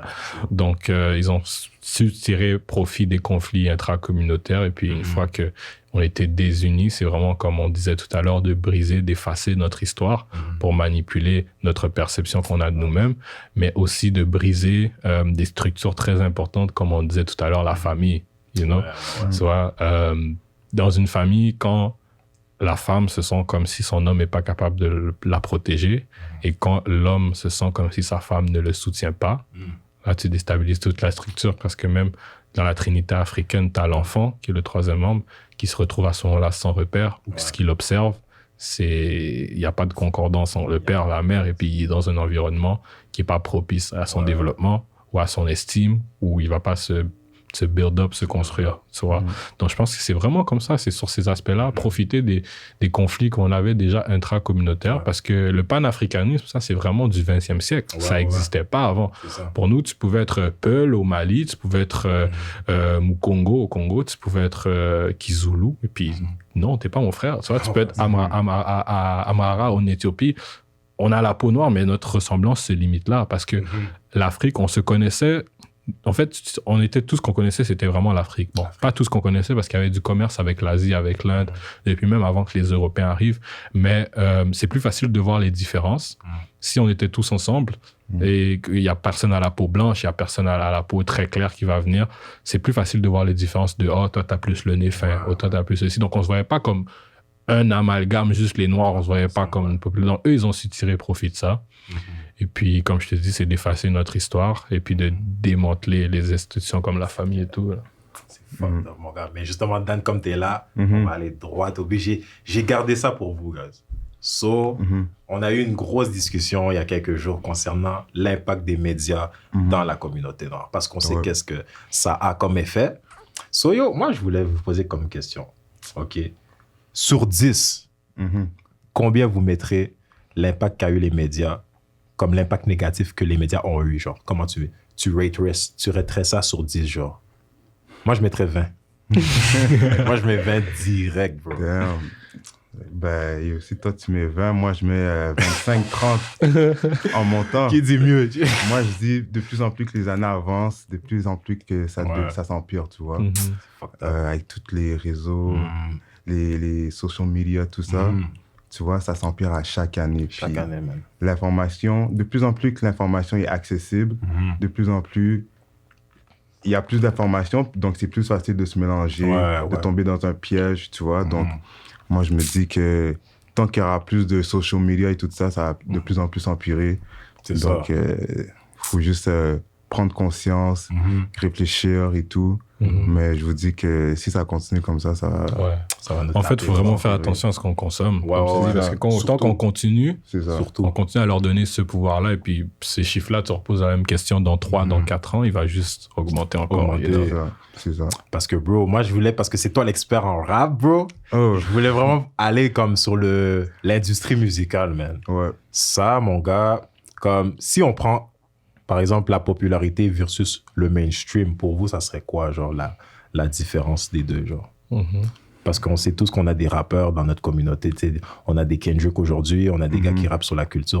Pour vous, est-ce qu'un rappeur noir pourrait être mainstream? Parce qu'il y a une différence. Mais avant ça, je voudrais qu'on aille comme... Pour vous, c'est quoi la différence sur popularité versus mainstream? Pour vous, moi, je pense que mainstream, c'est surtout ce qui est vu comme la norme, ce qui répond à certains critères de l'industrie. Donc, ça reste dans un certain cadre, ça respecte une certaine ligne directrice. Tandis que populaire, peut-être, c'est juste, comme le nom le dit littéralement, c'est très populaire, c'est peut-être consommé par plusieurs, mais sans nécessairement répondre à certains critères ou à suivre un certain cadre ou certaines normes. Je pense que c'est vraiment ça la distinction qu'on fait entre un rappeur populaire et un rappeur mainstream, you know? Facts, mon gars. Parce que comme on disait, dans le fond, il y a Flo. Shout-out à Flo. Dans le fond, il y a beaucoup de gens qui, justement, qui pensent que quelqu'un comme, par exemple, un thug, là, comme on va dire, on va prendre Tupac. Il peut pas être deux choses en même temps. Fait que tu peux pas arriver puis faire l'activiste, puis après ça, parler de bitch, money, tout ça, puis après, tu sais, tu te fais shot. Fait que pour lui, c'était pas vraiment clair. Puis je le comprends d'un côté. Enfin, qu'est-ce qu'on pourrait dire que si on prend Tupac, par exemple, est-ce que comme un gars comme ça peut être mainstream? Ben, bon, pour revenir à ta question d'avant, entre la différence entre mainstream et popularité, bon, moi, je pense que mainstream, là, c'est vraiment tout le côté business. Donc, c'est tout le côté publishing, tout le côté radio, streaming, toutes les... qu'on appelle ça les applications de streaming, là, Spotify, Apple Music et tout. Donc, ça, c'est vraiment le côté mainstream. Donc, faudrait, en ce moment, comme en 2022, c'est le côté mainstream qui prend de plus en plus d'ampleur. Donc, la plupart des rappeurs aujourd'hui, ben, ils sont mainstream, tu vois. Donc, c'est tout le côté business. Même, tu peux rentrer Instagram là-dedans, dans le sens que on peut toujours les voir 24 heures sur 24. On peut voir qu'est-ce qu'ils font. C'est ça. Comme tout ça, c'est le côté business, c'est promotion, c'est tout le côté business, tu vois. Popularité, moi, je dirais que popularité, c'est plus dans le côté... oui, tu rejoins plusieurs personnes, mais il n'y a pas comme une entité de business qui approuve ou qui désapprouve comme qu'est-ce que tu fais, tu vois. Mais tu peux être populaire, par exemple, dans ton quartier, dans ta ville, whatever, mais il n'y a pas de stamp on va dire, d'un label, tu vois. Il n'y a pas un stamp, tu vois. C'est juste que tu es populaire dans ta communauté, dans ta ville, puis tu rejoins le plus de monde possible. Donc, moi, je vois, pour moi, c'est ça la différence, la grosse différence entre les deux, là. Fait que dans le fond, tu sais, mainstream, on dirait plus un gars comme des Kodak, des gars comme, c'est Eminem. Ouais, Eminem, surtout Eminem, c'est un gars... lui, c'est peut-être lui qui a vendu le plus de disques, tu vois. Donc, côté mainstream, c'est puis parfois aussi, je pense qu'ils ne commencent pas tous nécessairement directement mainstream. Non. Mais il y en a beaucoup qui le deviennent. C'est pas la majorité qui finissent par le devenir. Ça, c'est vrai. C'est ça. Ils n'ont même pas d'effort rendu là aujourd'hui. Là. C'est ça. Des fois, ils se disent que, tu vois, au début, leur carrière, elle ne prend pas l'ampleur qu'ils auraient voulu. Donc là, ils vont signer avec un major label pour justement que leur publishing, leur musique soit distribuée un peu partout, là, tu vois. Donc, tu vois, I guess c'est un choix que tu dois faire en tant qu'artiste. C'est ton pain, tu vois, c'est ta vie. Donc, des fois, tu fais des choix que peut-être qu'après, tu vas le regretter. Tu n'étais pas prêt, tu pensais que c'était ça, mais finalement, le côté mainstream, business, tout ça, tu n'étais pas vraiment prêt pour ça. C'est ça. Puis, je pense que c'est pour ça aussi, on est tous d'accord que comme le rap a perdu son essence. Mais comme big time, ouais. Parce que si tu regardes de comment ça a commencé, puis qu'est-ce que c'est devenu aujourd'hui, fait que je me dis, je sais pas, encore une fois, pas être pessimiste, mais je me dis comme est-ce que vous pensez que le live, ça nuit plus à la communauté que c'est bénéfique? Très bonne question, mon gars. Moi, pour vrai, j'irais avec oui. Je dirais que c'est très, très, très, très nuisible. Moi, je pourrais dire que c'est dans les tops. Les facteurs qui, comme, nous nuisent. Parce que c'est encore là les médias qui vont plus mettre l'ampleur sur comme le rappeur qui va parler de bitch, money, puis tout. Puis ils vont penser que comme, OK, les Noirs, c'est juste ça qu'ils ont en tête. Mais moi, il y a un truc que j'ai remarqué entre, on va dire, le rap et hip-hop aujourd'hui, puis le rap et le hip-hop dans les années 90, par exemple. Comme, je me rappelle, back then, bon, je suis né en 96, mais tu vois, comme, tu vois, il y a YouTube, on peut voir des trucs qui sont passés back then, tu vois. Mais qu'est-ce que j'ai remarqué surtout, c'est que back then, les groupes comme NWA, un rappeur comme Tupac, d'autres rappeurs comme Queen Latifah, MC Lyte, tout ça, tu vois, ils faisaient partie d'une organisation un petit peu genre revendicateur, tu vois. Puis, la police, les médias, le gouvernement étaient vraiment sur leur derrière, tu vois. Comme ils faisaient des conférences juste pour parler de ce type de musique, back then, le hip-hop, le rap. Puis ils faisaient juste le détruire, tu vois. Mais la plupart de ces rappeurs-là, ils avaient un bon message à véhiculer dans leurs paroles et tout. Maintenant, en 2022, je trouve que les rappeurs d'aujourd'hui, justement, ils véhiculent un message peut-être négatif, entre guillemets, mais je vois pas autant d'engouement de la police, des gouvernements et tout ça pour critiquer ce genre de musique-là. C'est que même c'est rendu plus populaire. Par exemple, tu vois, les late night shows, par exemple, avec Jimmy Kimmel et tout. Ils sont invités souvent. Ils sont toujours invités. Ils sont comme s'ils sont valorisés, ils sont tout ça.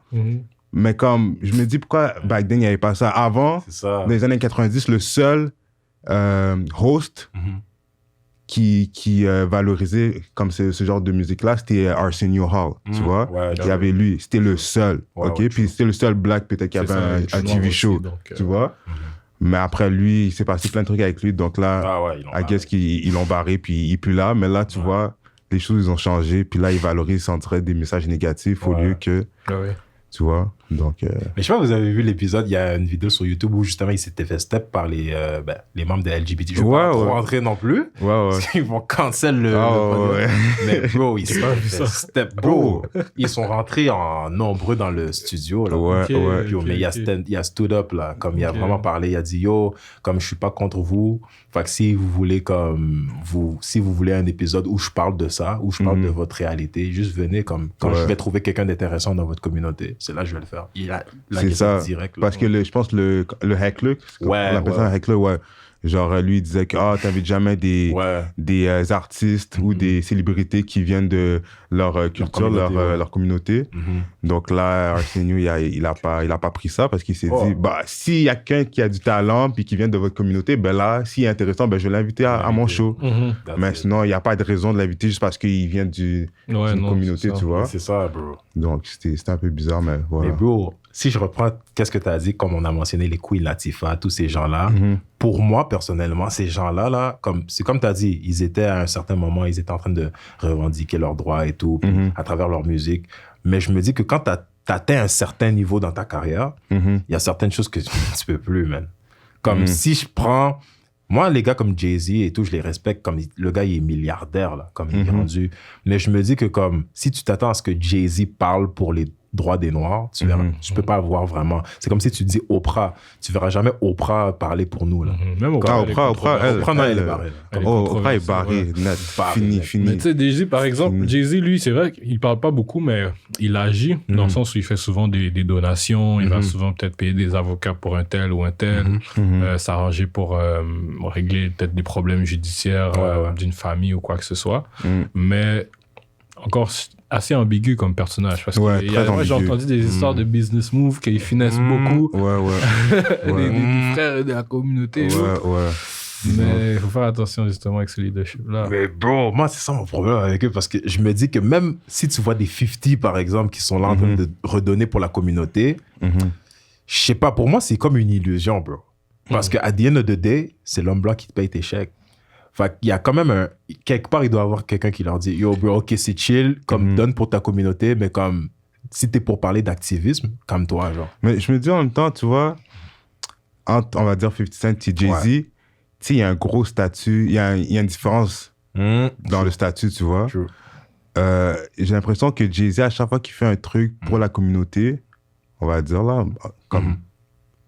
sur papier, là, tu sais, on va dire un article qui dit « Ah, Jay-Z a aidé tel prisonnier à sortir de prison, nanana, tu vois. » Ça, ce genre d'article-là sur Jay-Z, quand c'est Jay-Z, ça va être publié partout. Je sais pas pourquoi, parce que c'est Jay-Z, I guess. Mais 50, par exemple, qui a développé un genre d'une école, comment on dit ça, après l'école, là, tu vois, quand tu restes à l'école pour...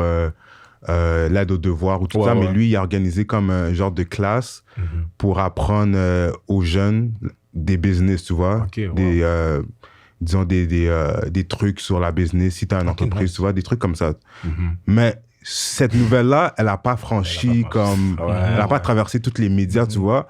Donc je me dis que si on enlève Jay-Z, si on prend les autres rappeurs et tout, j'ai l'impression que quand ils font un truc pour la communauté, c'est vraiment passé en dessous du radar. En dessous du radar, tu vois. Mais c'est pour ça que Jay-Z, des fois, je le trouve un peu bizarre, tu vois. I don't know. Il est trop corporate. Il est trop... comme tout ce qu'il fait, c'est BAO! Ça a été distribué comme si c'était du pain chaud, tu vois. C'est pour ça que j'ai un petit une petite réticence, là. You know? Mais c'est fou qu'est-ce que tu disais, parce que c'est vrai qu'il y a une différence de statut. Parce que 50... on va plus dans le gangsterisme. C'est plus comme, OK, il est dépicté comme étant le gars qui sort de la rue, qui vend de la drogue et tout. Ben, Jay-Z, c'est sûr, il y a eu un vécu, mais comme, il est pas trop en train de montrer ça. Je pense que c'est son branding aussi. Jay-Z a commencé aussi à se dissocier de ça assez tôt dans sa carrière. Tandis que 50 Cent a été surtout connu pour ça. Les affaires de faire ses concerts avec la veste par balle. C'est ça. Les propres films qu'il a fait, Get Rich or Die Trying. Il s'est promote lui, les Power, c'est Power, tout ça. Mais 50 là. Moi, j'aime bien 50 pour de vrai. Moi, comme si... C'est un personnage. J'ai une question pour vous. Parce que tu vois, justement, on parle de comme ces gars-là, là. Comme t'as des gars comme, on va dire, 50, t'as des Lil Wayne, t'as ces gars-là, ils ont un vécu, là. Comme ils vendaient de la drogue, les Rick Ross, ils ont tous un vécu comme un passé noir. So, moi, j'ai quelqu'un qui m'avait posé la question, mais OK, mais en quoi c'est différent des Cardi B aujourd'hui que beaucoup de gens critiquent, ouais, c'est pas de la bonne musique, c'est pas comme dans le temps de 50 et tout. Puis quand tu regardes des Cardi B, c'est justement, ils dansent, ils twerk, c'est pas des bonnes influences pour les jeunes. Mais tu vois, genre, si on prend genre Cardi B, ok, puis on prend female rapper puis male rapper, tu vois. Il y a une grosse... Moi, en tout cas, moi, c'est selon moi, tu vois. J'ai rien lu, mais c'est vraiment selon moi, OK? J'ai remarqué qu'il y a une grosse différence dans la promotion. Dans le sens que les rappeurs, comment ils vont comme promouvoir leur image, leur personnalité, leur... On va dire parce qu'ils sont rappeurs, tu vois. C'est par leur vraie vie, c'est leur vie de rappeur, tu vois. Comment ils vont le faire pour toujours rester en top, pour qu'on parle toujours d'eux? C'est comme s'ils vont promouvoir... Je sais pas si tu regardes le IG story de 50, même pas 50, on va dire Migos, Rick Ross, tous ces gars-là. J'ai l'impression que ces gars-là, juste pour toujours rester en top, pour qu'on continue à parler d'eux, ils vont toujours avoir comme, je sais pas, des grosses chaînes, ils vont avoir plein de matériel sur eux, plein de matériel. Mais j'ai remarqué, ça c'est comme, moi dans ma tête, c'est leur façon de promouvoir, pour toujours qu'on parle d'eux, pour qu'ils restent dans notre tête, tu vois. Mais quand je vois côté female rapper, comment ils restent en top, comment on continue à parler d'eux, c'est toujours vidéo sur IG de twerk, 10 secondes, TikTok, ils montrent leur fou corps, tu vois. So, je me dis qu'il y a un côté female rapper, leur promotion, c'est plus côté comme vendre leur corps, entre guillemets. Puis les male rappers, c'est plus côté matériel et tout. Mais après, je fais une comparaison entre les deux. C'est quoi qui est plus nuisible? Vendre son corps ou comme montrer beaucoup de matériel, tu vois? Mais en fait, ça dépend d'où. Parce que moi, je pense qu'il y a souvent un double standard là-dedans. Dans le sens où, oui, définitivement, je suis d'accord avec tout ce que tu as dit, mais il y a aussi beaucoup de male rappers qu'ils vont miser leur identité sur leur street credibility. Fait que là, ils vont toujours entertain des histoires de beef en tel quartier, tel quartier. Déjà, regarde tous les rappeurs de Chicago. Puis ces affaires-là, c'est comme ça aussi qu'ils se font parler d'eux. Et c'est ce que leur musique véhicule. Autant, je pense que la femme noire dans l'industrie de la musique, du rap, même du hip-hop en général, est hyper sexualisée. L'image de l'homme, justement, c'est quelqu'un qui est très agressif ou quelqu'un qui est très matérialiste, comme tu dis. Je pense que les deux sont aussi néfastes l'un que l'autre. Je pense que c'est hypocrite de vouloir dire peut-être que Cardi B et Megan Good sont, pas Megan Good, Megan Stallion ou whatever, sont plus des mauvaises influences pour la jeune histoire que des gars qui vont parler de gangbang et puis de black on black crimes ou de sell drugs in your own community. Je trouve que c'est très hypocrite de dire ça, you know. Mais ça, c'est vrai, ça. Les deux sont aussi, les deux sont très nuisibles, en fait. Très, très nuisibles. Ouais, les deux sont très nuisibles. Les deux sont très, très nuisibles.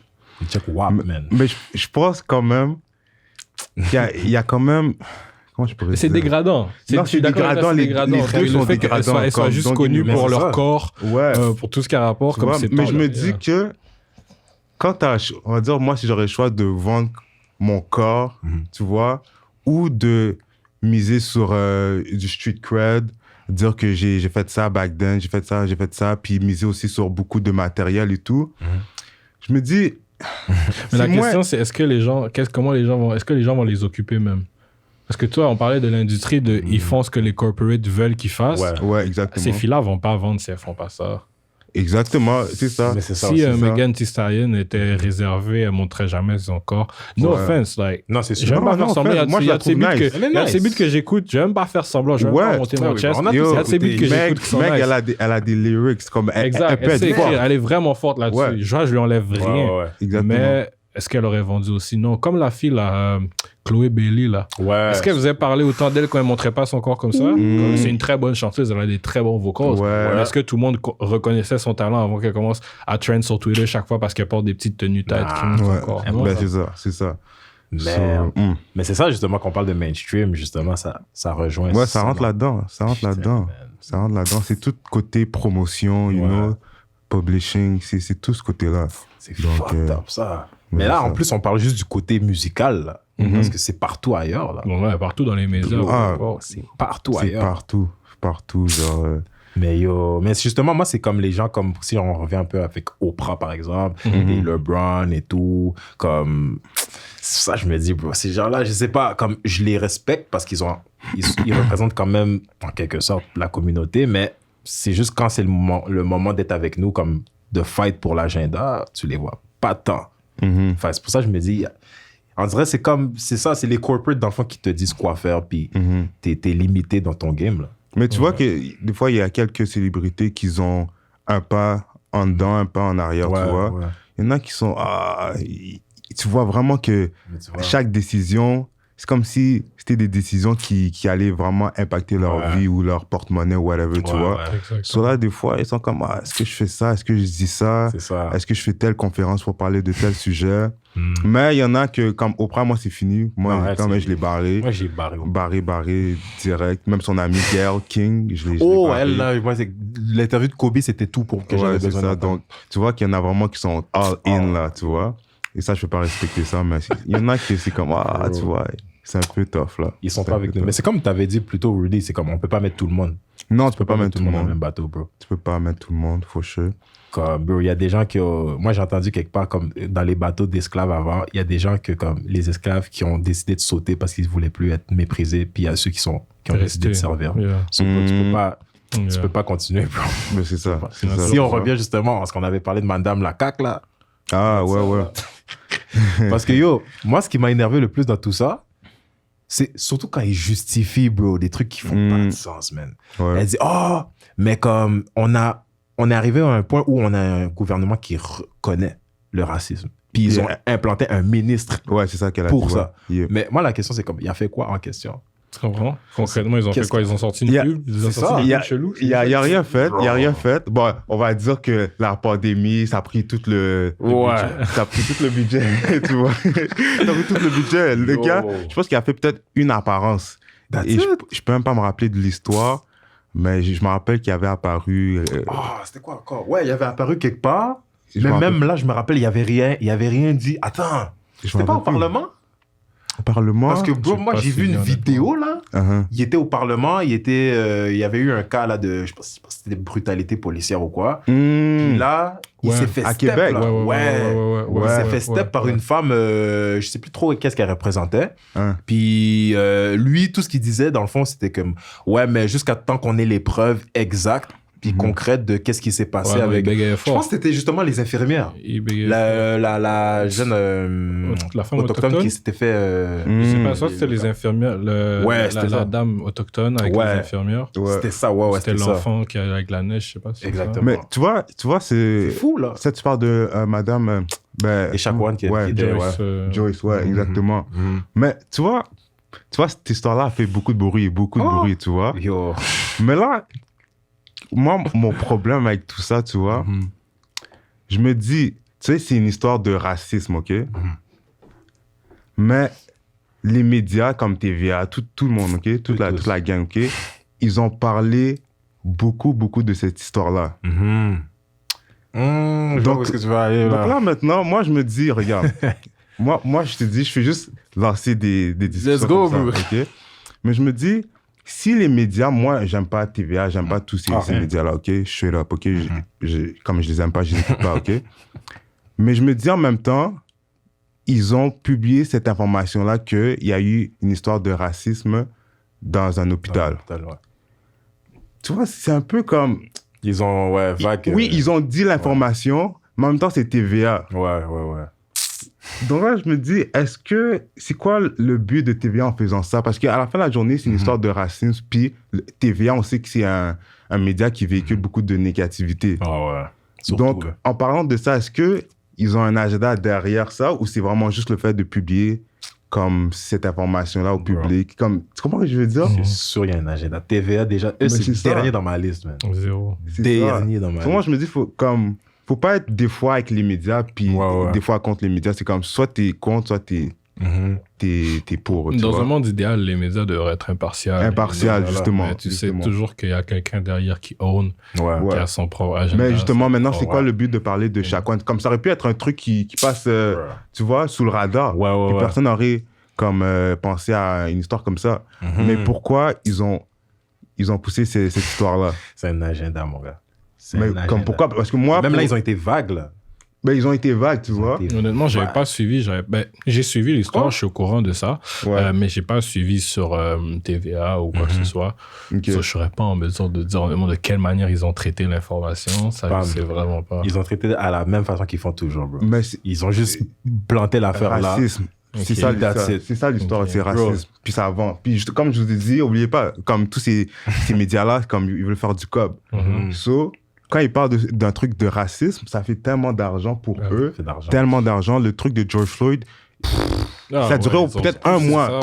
L'histoire a duré un mois. Ça comme si c'était clean, comme s'il n'y avait rien. Ben, c'est ça. Mais comme, pourquoi en parler autant si on sait très bien que vous êtes des divulgueurs de mais je pense que c'est pour... on en avait parlé un peu tout à l'heure. Je pense que c'est pour...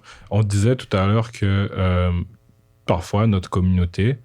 On va se plaindre que certains médias ne nous représentent pas comme on voudrait, mais on va quand même aller consommer le contenu qui est publié. Fait que le message que ça envoie, c'est comme si on leur dit qu'ils vont dire « Ok, mais ils sont corrects parce qu'ils consomment quand même ce qu'on produit, donc ils sont d'accord avec la manière dont on les portrait. Puis moi, je pense que c'est ça. Ils continuent juste à nous représenter de la manière they see fit, qui leur convient. Et puis, ils vont continuer tant et aussi longtemps que comme on continue à suivre, puis à sell au fullest. Mais c'est ça. Sélectif. Mais justement, moi, je pense que maintenant, c'est rendu à un point que maintenant, à chaque fois que tu entends une histoire de racisme à la télé, ben, ça nous victimise encore plus, de plus en plus.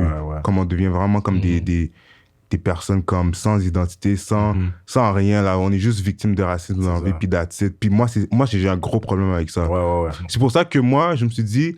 Toutes ces histoires de racisme ne devraient même pas passer à TVA. Ça devrait juste être réglé comme on the side. Si, par exemple, le policier de Québec qui tabassait le jeune noir là, et tout, si ça avait été... Parce que ça a été réglé, où je pense que Renzel, il avait rencontré la famille puis tout. Tu vois, tout ça aurait pu être fait sans les médias, tu vois. Parce que les médias, ils font juste véhiculer l'information puis ils savent qu'ils vont faire tellement d'argent avec ça. Puis Loki, ils s'en foutent. Mais ça dépend aussi parce que je suis d'accord avec toi là-dessus. Mais aussi, si tu le montres pas, il y a des gens qui vont toujours être dans le déni. Et même là, est-ce que c'est vrai? Parce que même quand tu le montres, il y en a qui sont dans... Est-ce que tu as regardé les commentaires? T'as toujours des imbéciles qui vont dire « Mais qu'est-ce qu'il a fait pour mériter ça? » Ils veulent pas l'accepter. Pourquoi quand la police te dit « Nanana, tu coopères pas? » Tu vois, des commentaires bêtes comme ça que tu peux jamais comprendre. Si t'es quelqu'un qui te fait littéralement harceler chaque jour de la semaine par la police, il y a un moment donné, tu fais juste marcher, on te demande de t'identifier. Fuck off. J'ai pas envie de c'est ça. Je suis un citoyen normal, je fais juste marcher comme j'en ai assez. Comme laisse-moi tranquille. Il y a des moments où ça arrive que t'as pas envie de coopérer avec les forces de l'ordre parce qu'ils font juste abuser de leur pouvoir. Et en tant que citoyen, t'as les mêmes droits que tout le monde parce que pourquoi il y a peut-être des citoyens, peut-être des gens qui viennent pas de communautés racisées sont aussi à l'aise de s'opposer puis de tenir face aux policiers. Moi, j'en ai vu souvent là, des personnes blanches qui sont très à l'aise de s'opposer ou de crier dessus un policier, puis de savoir ça va quand même rester une relation de respect, tandis que parfois une personne noire, on sait que le moindre spark, il va commencer à abuser de son pouvoir, être agressif. Puis on l'a tous vécu, on est tous passés à travers ça. Mais c'est ça, parce que c'est les commentaires bêtes comme ça, tu peux juste être une personne qui reconnaît pas, justement. Tu peux pas parler du racisme si t'as jamais vécu, genre. Ça, c'est un truc que, comme, c'est déjà clair dès le départ. Ben, c'est ça. Tu sais, comme, justement, pour revenir un peu à Benoît Charette, comme le truc des infirmières, bro, le partenaire, carrément, il a dit, yo, jusqu'à temps qu'on ait des preuves concrètes, on va faire quelque chose. La vidéo. Mais la femme est morte, bro. Comme, qu'est-ce que tu veux de plus? C'est comme, bro, tu reconnais pas, ça sert à rien d'avoir un ministre qui, soi-disant, représente, bro. Mais sa femme est noire, il est correct. Bam! Mais yo, shout out à Black Girls from Laval. Yo, j'avais vu un épisode où, justement, ils l'ont accueilli. Le partenaire, man. Oh, moi, ma femme est haïtienne, puis je pense que je suis un peu plus haïtienne qu'elle, en quelque sorte, bro. Il a dit ça? Bro, c'est très fou. Une des femmes, yo, Christelle, shout out à Christelle. Christelle l'a intercepté d'une façon. Elle a dit, mais ok, mais tu peux pas te dire ça déjà là, parce que, comme, t'es pas haïtien, of course, puis comme, c'est pas les mêmes, la réalité est pas la même. Fait que pour toi, étant un homme noir, tu peux pas... C'est ça, parce que tu peux compatir. J'essaie pas de la misquote, mais c'était à peu près comme direct. Non, mais c'est ça, parce que tu peux compatir pour la situation, tu peux comprendre qu'il a des défis, mais tu peux pas essayer de prétendre que tu ressens plus ou t'es mieux. à pointer pour. Parce qu'il y a des personnes noires très compétentes qui auraient pu faire ça. Parce que ça aurait pu être une occasion pour ton gouvernement de montrer que tu as la disponibilité puis qu'il y a réellement pas de Parce qu'il avait dit ça, en fait, parce qu'il y avait la gars un petit créole. Senti, là. Il y a la gars un petit créole, puis là, c'est pour ça qu'il était comme, ouais, mais d'un côté, je suis plus haïtien. J'étais comme, waouh. J'ai pas vu ça, mais il faudrait que je regarde définitivement. Parce que je sais que ces filles-là font du très bon content. Très bon content, guys. Continuez comme ça, by the way. Mais, bro. Non, mais sûrement, c'était son petit. Je sais pas. Il voulait peut-être essayer de gagner des gens, des fans, whatever. C'est mais clair. ça n'a pas marché. Mais c'est pas le seul qui a essayé de faire ça en même temps. Non, bro, c'est impossible. Parce que moi, je me dis ça. Il nous faut comme un système où on a une autorité du street, genre. Que comme si, des trucs que nous-mêmes, on va gérer dans la communauté. Comme qu'on n'a pas besoin de la police ou quoi. Comme moi, c'est pour ça que je te dis, bro, moi, j'aimerais bien qu'on ait un accès où on peut vraiment gérer nos problèmes nous-mêmes. Que comme si quelque chose arrive sur le point de vue racisme et tout, nous-mêmes, on va gérer l'affaire. Ouais, mais c'est ça. En fait, il faudrait qu'on se bâtisse. En fait, c'est dur de dire en tant que communauté parce qu'il y a énormément de divergences. Comme j'avais dit lors du Black Agenda Part 1, moi, je suis zéro down avec le terme la communauté noire. Tu peux dire les communautés noires parce qu'il y en a plusieurs. Mais essayer de move en tant qu'unité, tu vois. Parce qu'on a parlé d'économie tout à l'heure. D'investir dans nos propres commerces et tout. On a parlé d'éducation, avoir nos propres écoles. On a parlé d'avoir peut-être des élus municipaux, voter pour les gens qui nous représentent, qui connaissent nos struggles. Peut-être eux, ils vont avoir plus d'influence sur les forces de l'ordre, la manière dont certaines choses vont être traitées, on va décider des trucs qui vont, on va dire ça passe plus. Tu vas dire violence policière à Montréal-Nord, à Rivière-des-Prairies, maintenant c'est catégorique, le policier, il perd son job, il est tout bon là. Des trucs comme ça, je pense le tiers des femmes noires ici quasiment au Québec sont dans le milieu de la santé. You know? C'est fou ça. Comme on serait littéralement capable d'avoir nos propres cliniques, nos propres hôpitaux avec des personnes qui nous ressemblent et qui vont tenir à cœur notre bien-être.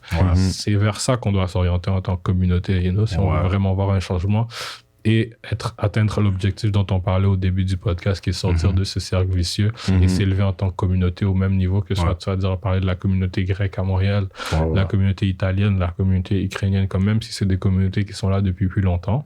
Parce qu'en général, pas pour les Haïtiens, parce que les Haïtiens sont à Montréal depuis quand même plus longtemps que les Africains, mais la majorité des Africains à Montréal sont des immigrants de première génération, plus de 60%. Ça veut dire que c'est eux les premiers de leur famille qui sont arrivés.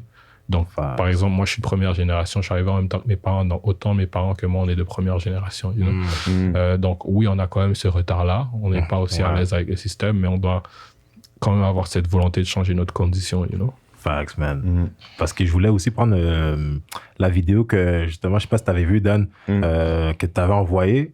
Le gars qui disait que notre cerveau, c'est comme un muscle. Fait que, tu sais, quand toi, par exemple, tu vas aller au gym, plus tu t'entraînes, plus ton cerveau il va calculer que, OK, ouais, c'est ce que tu aimes faire, c'est quelque chose que tu es plus à l'aise à faire. Donc, si par exemple, tu te tournes vers quelque chose d'autre, comme aller militer, par exemple, pour une cause en quelque sorte, là, tu vas être moins à l'aise.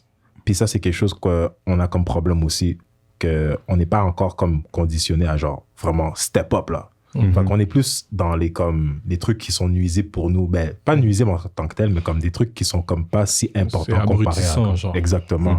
Fait que je me dis on a toujours la facilité d'aller faire quelque chose que comme OK, ouais, je vais aller au gym ou je vais aller jouer au b-ball par exemple. Puis quand un gros bail sérieux arrive, c'est là que comme t'es pas là. T'es comme déconnecté direct. Fait que, moi je sais pas qu'est-ce que vous en pensez parce que ça je trouve que c'est un truc où on doit vraiment travailler puis améliorer ça, bro, parce que sinon ça va nuire même. Je pense qu'on devrait chercher à avoir ce type de discussion-là plus souvent, tu vois.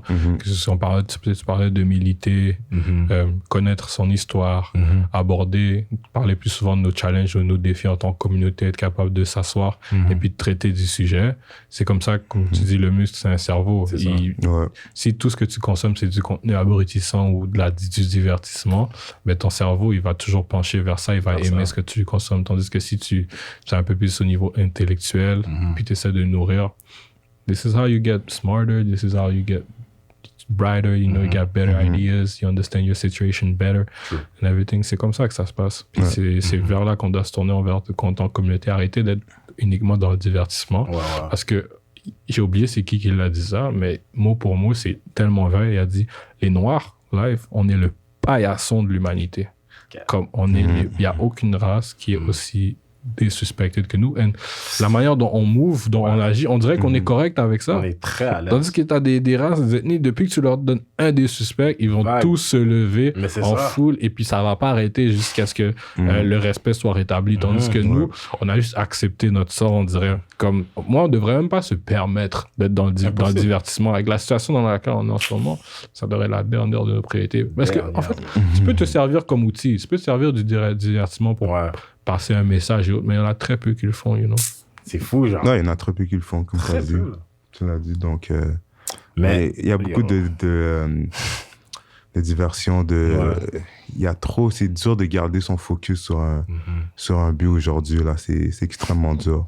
Donc... Moi, ce qui m'énerve, c'est quand, justement, les médias débarquent, puis ils vont, justement, objectifier la femme noire. Puis là, t'as les gars qui font rien, même pas foutu de défendre ta soeur de même couleur, bro. Moi, c'est là que ça marche pas, bro. Ça, j'ai un gros problème avec ça. Pour de vrai, je vais dire un truc, là. Je suis d'accord avec le fait que, comme... C'est vrai que très souvent, tu vas pas entendre les hommes noirs être aussi vocaux pour défendre les femmes noires ou quoi que ce soit. Mais je pense que c'est un sujet sur lequel les deux ont leur tort à se reprocher. Je vais peut-être clarifier un petit peu plus ce que j'entends par là. Tu vas souvent voir les femmes noires, par exemple, se plaindre quand elles vont voir des sportifs de haut niveau qui sont avec une femme, que ce soit latina, blanche, arabe, peu importe, qui n'est pas noire, donc avec une femme non noire. Puis elles vont commencer à dire, pourquoi les hommes, quand vous venez célèbre, vous commencez tous à mettre les noirs de côté, c'est comme si on est juste une utilité quand vous avez besoin de nous et puis qu'on les met... Mais nous trois, là, on regarde le sport. On connaît beaucoup d'athlètes. En fait, que ce soit le football américain, soccer, basket, peu importe. Moi, live, je peux te nommer 30 fois plus d'athlètes noirs qui sont avec une femme noire, qui sont avec une femme non noire. C'est pas une réalité, c'est pas une vérité. C'est ça juste que les médias vont mettre l'emphase sur ça. And often, black women, they will buy into it. Et je pense que c'est une faiblesse peut-être des hommes noirs de pas stand assez souvent, vocalement, pour être verbal, pour soutenir la femme noire. Mais je pense que c'est aussi une faiblesse de la femme noire de mettre l'emphase sur une minorité d'hommes noirs qui vont toujours peut-être vouloir les dénigrer. On parlait tout à l'heure de je peux pas être avec une noire, c'est comme ma sœur, que les femmes noires sont agressives. Mais regarde dans ton entourage là. Avec les Rwandaises. Compte, par exemple, regarde juste dans ta famille, regarde juste tes oncles. Regarde juste tes oncles. Quel pourcentage sont avec une femme noire? Regarde autour de toi, les hommes noirs, tu connais quel pourcentage? La majorité, pourquoi tu veux focaliser sur une minorité et faire une règle générale? C'est incroyable. Au pire, mets-les de côté et avance avec ceux qui te respectent. Moi, c'est peut-être ça que je reproche plus aux femmes noires. Maintenant, si tu commences à parler de ce que je reproche aux hommes noirs, la liste est longue. Très longue. La liste est longue. Mais ça revient à ce qu'on disait tout à l'heure de... Il y a ce conflit interne dans cette micro-société qu'est la famille, quand la femme ne se sent pas protégée et là, par son homme, et que l'homme ne se sent pas soutenu par la femme. Parce que là, ce comportement-là, de la part des femmes, ça fait juste perpétrer le cercle vicieux de « OK, mais tout ce que tu sais, c'est me dire. » Ou tu sais quoi, même quand j'essaie vraiment d'être sur ton bord, tu m'occupes même pas, tu te plains de celui qui est pas sur ton bord, c'est juste fuck off. Comme moi, je vais juste pas être vocal, je vais rien dire, je vais faire mes affaires, je vais trouver une fille qui correspond à ce que je veux, probablement une fille noire et tout, mais j'ai pas besoin parce que ton attention est ailleurs de toute manière.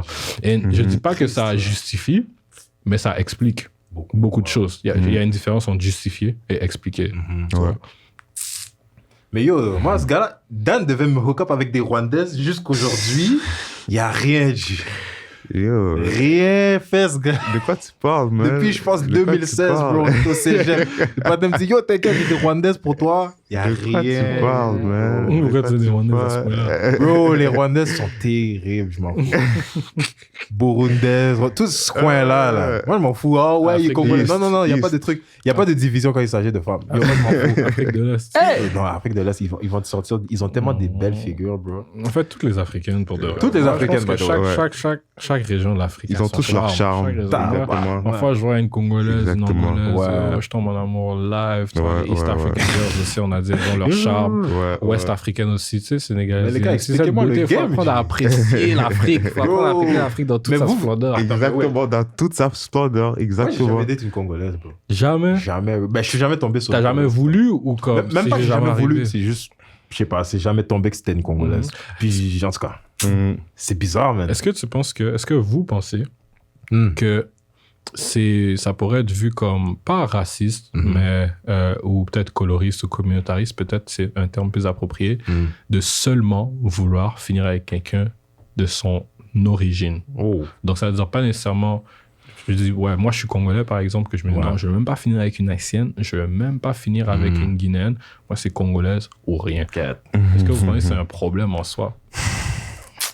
Grosse question, bro. Moi, je pense que c'est un problème. Yeah. Tu penses? Je pense que c'est un problème. Il y a beaucoup de Noirs qui pensent comme ça. Pourquoi ça serait un problème? Moi, c'est ça la question.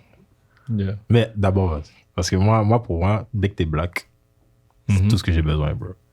Ça dépend quels sont tes mots. Par exemple, il y en a qui vont ouais. dire que c'est peut-être plus facile pour la culture, ou c'est peut-être plus facile pour élever les enfants, ou je vais être avec quelqu'un qui me ressemble, qu'on ait les mêmes références, les mêmes codes. Ça peut être valide, mais si par contre c'est motivé par un dédain d'autrui ou quoi que ce soit... Ça dépend c'est quoi ton but avec cette femme-là ou cet homme-là, tu vois. Ça dépend c'est quoi ton but. Parce que moi, je connais des personnes que... Tu vois, des personnes qui sont plus foncées, là, tu vois. Puis ils vont chercher des personnes plus pâles. Mais après, ça dépend, c'est quoi ton raisonnement derrière ça? Aussi, ouais. Tu vois, est-ce que c'est juste parce que tu veux pas que tes futurs enfants soient vraiment comme dark?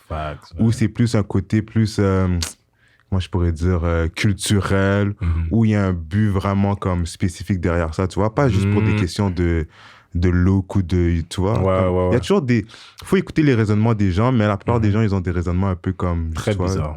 Juste à cause du look ou un peu bizarre, tu vois. Mais... C'est comme tu as dit, à the end of the day, c'est ton choix, mais comme il y a des gens, vous avez des raisonnements bizarres. Moi, j'ai des gens qui carrément, ils m'ont dit, moi, je veux des enfants mixtes, mais ok. Pourquoi? Pour moi, c'est blême. C'est pas un problème, mais pourquoi? T'as le droit, mais c'est ça, pourquoi? C'est quoi la vraie raison? Puis j'espère que c'est concret parce que sinon, ça fait même pas de sens pour vrai. moi, j'ai des femmes, mais c'est pour ça que moi, c'est ça mon problème avec les femmes noires. Quand t'as des gars comme nous qui vont débarquer, mais en même temps, je les plains pas. Parce que tu vas arriver, tu vas les traiter bien, puis c'est comme s'ils sont pas adaptés à ça encore. Ils ont tellement pris que comme toi, tu vas arriver, je dis juste le mot queen, problème. On va te barrer déjà. Fac. Mais dans les deux camps, je pense que, tu sais, on a parlé des hommes noirs qui ont travaillé sur eux-mêmes. Faut pas faire semblant, faut pas se voiler la face. Mais c'est ça. Il y a beaucoup aussi de femmes noires qui, de la manière de penser, ou de leur perception qu'elles ont de l'homme noir, elles ont travaillé là-dessus, you know?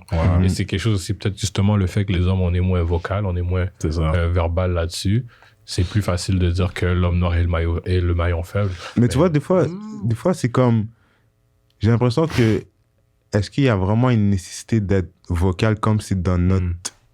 t'es supposé être capable de le constater toi-même. Toi-même. C'est ça, tu vois. So, des fois, je me dis, est-ce que c'est un travail de plus que je dois faire ou comme... C'est déjà comme... C'est déjà set, là. Comme c'est déjà... Tu comprends ce que je veux dire? Peut-être c'est ça aussi. C'est ça aussi. Des fois, peut-être qu'il n'y a pas vraiment de nécessité, mais I guess avec toutes, je sais pas, les médias entre autres, puis tout ça, comme des fois, il faut prendre des actions juste pour clear le truc, tu vois. Juste pour que ça soit clair. Puis les gars qui ont des podcasts là qui parlent de caca sur les femmes, bro, calmez-vous, man. Non, ça c'est, comme je dis... Calmez-vous, bro. Je te garantis, je suis prêt à mettre comme tellement d'argent pour dire que ces gars-là, pour vrai, ils pensent même pas comme ils pensent pas comme, tu vois, leur podcast là, comme c'est même pas leur vraie image, tu vois, c'est même pas leur vraie. Ils font juste faire ça pour publicité, cloud, tu vois. Fait que, je sais pas. Non, bro, c'est ça. Vraiment, mais j'ai l'impression que je te confirme, c'est pour le cloud. Tu parles des deux autres, là? Ouais. Puis toute la clique qui va... il y en a plein comme ça, là. Les gars, ils partent des podcasts maintenant pour dénigrer les femmes, puis faire les fake alpha, là. Mais peu importe ça, ces deux-là, je pense qu'ils sont vraiment comme ça. Tu parles des Américains, là. Tu parles des Américains? C'est du cloud, bro. Ils ont l'air, ils manquent des cases, ces gars. Puis ces gars-là, puis il y en a 10 000 comme ça. C'est ça qui est triste. Ici, bro, moi, je pense que c'est du cloud. Les gars vont me faire citer des noms. Mais c'est triste, je pense que c'est du cloud, man. C'est le cloud. Puis justement, après, les médias arrivent qui vraiment vont jeter cette image-là. Des fois, c'est pour ça que moi, je me dis... Les médias sont dangereux. Ils sont très dangereux, mon gars. C'est le truc le plus dangereux qui existe sur cette terre, moi, je vous dis. Est-ce que vous mettrez ça après l'esclavage? Comme dans quel sens? Impact qui nous a nui complètement. C'est une manière de le perpétuer, je pense, parce que là, maintenant, c'est plus physique, maintenant, c'est mental. Ça contrôle la manière dont on se perçoit nous-mêmes, mais ça contrôle aussi la manière dont le monde nous perçoit. Tu vois, si par exemple, les Noirs ne sont pas vus comme un peuple qui, intellectuellement, sont au même niveau que les autres, ça va influencer peut-être les opportunités que les autres vont être prêts à nous accorder. Ça va influencer notre confiance en soi. Peut-être les enfants qui vont regarder ça, ils vont dire non, laisse-moi, je pourrais jamais être un président, je pourrais jamais laisse-moi juste être footballeur ou rappeur. C'est vrai. So, c'est dangereux. C'est sûr que si tu parles de l'impact physiquement, c'est pas la même chose. Mentalement, c'est peut-être des chaînes qui sont plus faciles à briser. Mais c'est vrai que quand tu es conditionné là-dedans depuis petit, même juste comme tu parlais, être capable de réaliser toi-même que tu as un travail à faire ou que tu as été embobiné. Une fois que tu as brisé cette barrière, je pense que tu es good. Ouais. Tristement, c'est pas tout le monde, mais c'est du développement personnel pour vrai, comme éveil de conscience. Mais c'est ça, en même temps, je pense que comme tu as dit, tu avais dit, est-ce que l'esclavage, c'est quoi qui est plus pire entre l'esclavage puis comme les médias, genre. Justement, c'est comme une continuité, comme on a dit un petit peu. Puis, je pense aussi que, comme j'ai dit tantôt, le racisme, tout ça, c'est des sujets qui sont très, très business. Ça rapporte extrêmement beaucoup d'argent. OK? Donc, c'est pour ça que moi, sincèrement, je pense vraiment que toutes ces histoires-là, à moins que ça soit vraiment un truc majeur, là, vraiment un truc, là, comme de fou, ça ne devrait même pas passer dans les médias. Zéro. Parce que avant que eux ils puissent faire une action, ils font déjà plein de copes derrière ça. Déjà. Donc, ça ne sert à rien de parler de ça chaque semaine dans les médias. Ça ne sert absolument à rien. Parce qu'on est en 2022, OK? Puis, je pense que la plupart des gens sont conscients. Ils n'ont pas besoin de se le faire rappeler every day, OK? Surtout pour les Noirs. Surtout. Puis je pense que en 2022, tu veux pas accepter, en fait. C'est ça, c'est ça. Ça sert à rien d'essayer d'argumenter ou de te convaincre. Mais c'est ça, ça sert absolument à rien. Puis nous, je pense que ça nous affecte encore plus les Noirs parce que émotionnellement, comme ça nous détruit. Ça nous détruit. Quand on voit à la télé des gens de la même couleur que nous en train de se faire tabasser, moi, je trouve que ça ne devrait même pas passer à la télé. Ça devrait être réglé on the side, sans les caméras, sans rien. OK? C'est ça que j'essaie de dire, en fait. L'argument, c'est souvent que ça va être conscient. Puis aussi, juste pour faire une parenthèse, on n'est pas en train d'essayer de diminuer ce que c'est que l'esclavage. Non. Comme on sait que comme si tu parles d'impact physique, si tu parles d'impact psychologique, l'esclavage, c'est pas à prendre à la légère, mais ce qu'on essaie de faire passer comme message, peut-être pour ceux qui n'ont pas compris, c'est que les médias, c'est une continuité de ça, et puis ça nous garde dans cette même condition. Donc, en termes de à quel point c'est néfaste pour notre communauté, il n'y a rien à nier par contre pour ce que l'esclavage a accompli, mais si en 2022, en tant que Noir, tu n'es pas capable de comprendre que les médias ne sont pas tes amis et que c'est actually un bâton dans nos roues pour fonctionner, et qu'on doit créer notre propre contenu, t'es le problème aussi. Exactement. Ça, c'est déjà quelque chose que les gens doivent mettre dans leur tête pour de vrai. C'est incroyable. C'est incroyable. Mais justement, comme on voit aussi, quand quelqu'un réussit dans la communauté, bro, tu prends Lugens, tu prends Chris, bro. On sait déjà qu'est-ce qu'ils vont dépicter comme image.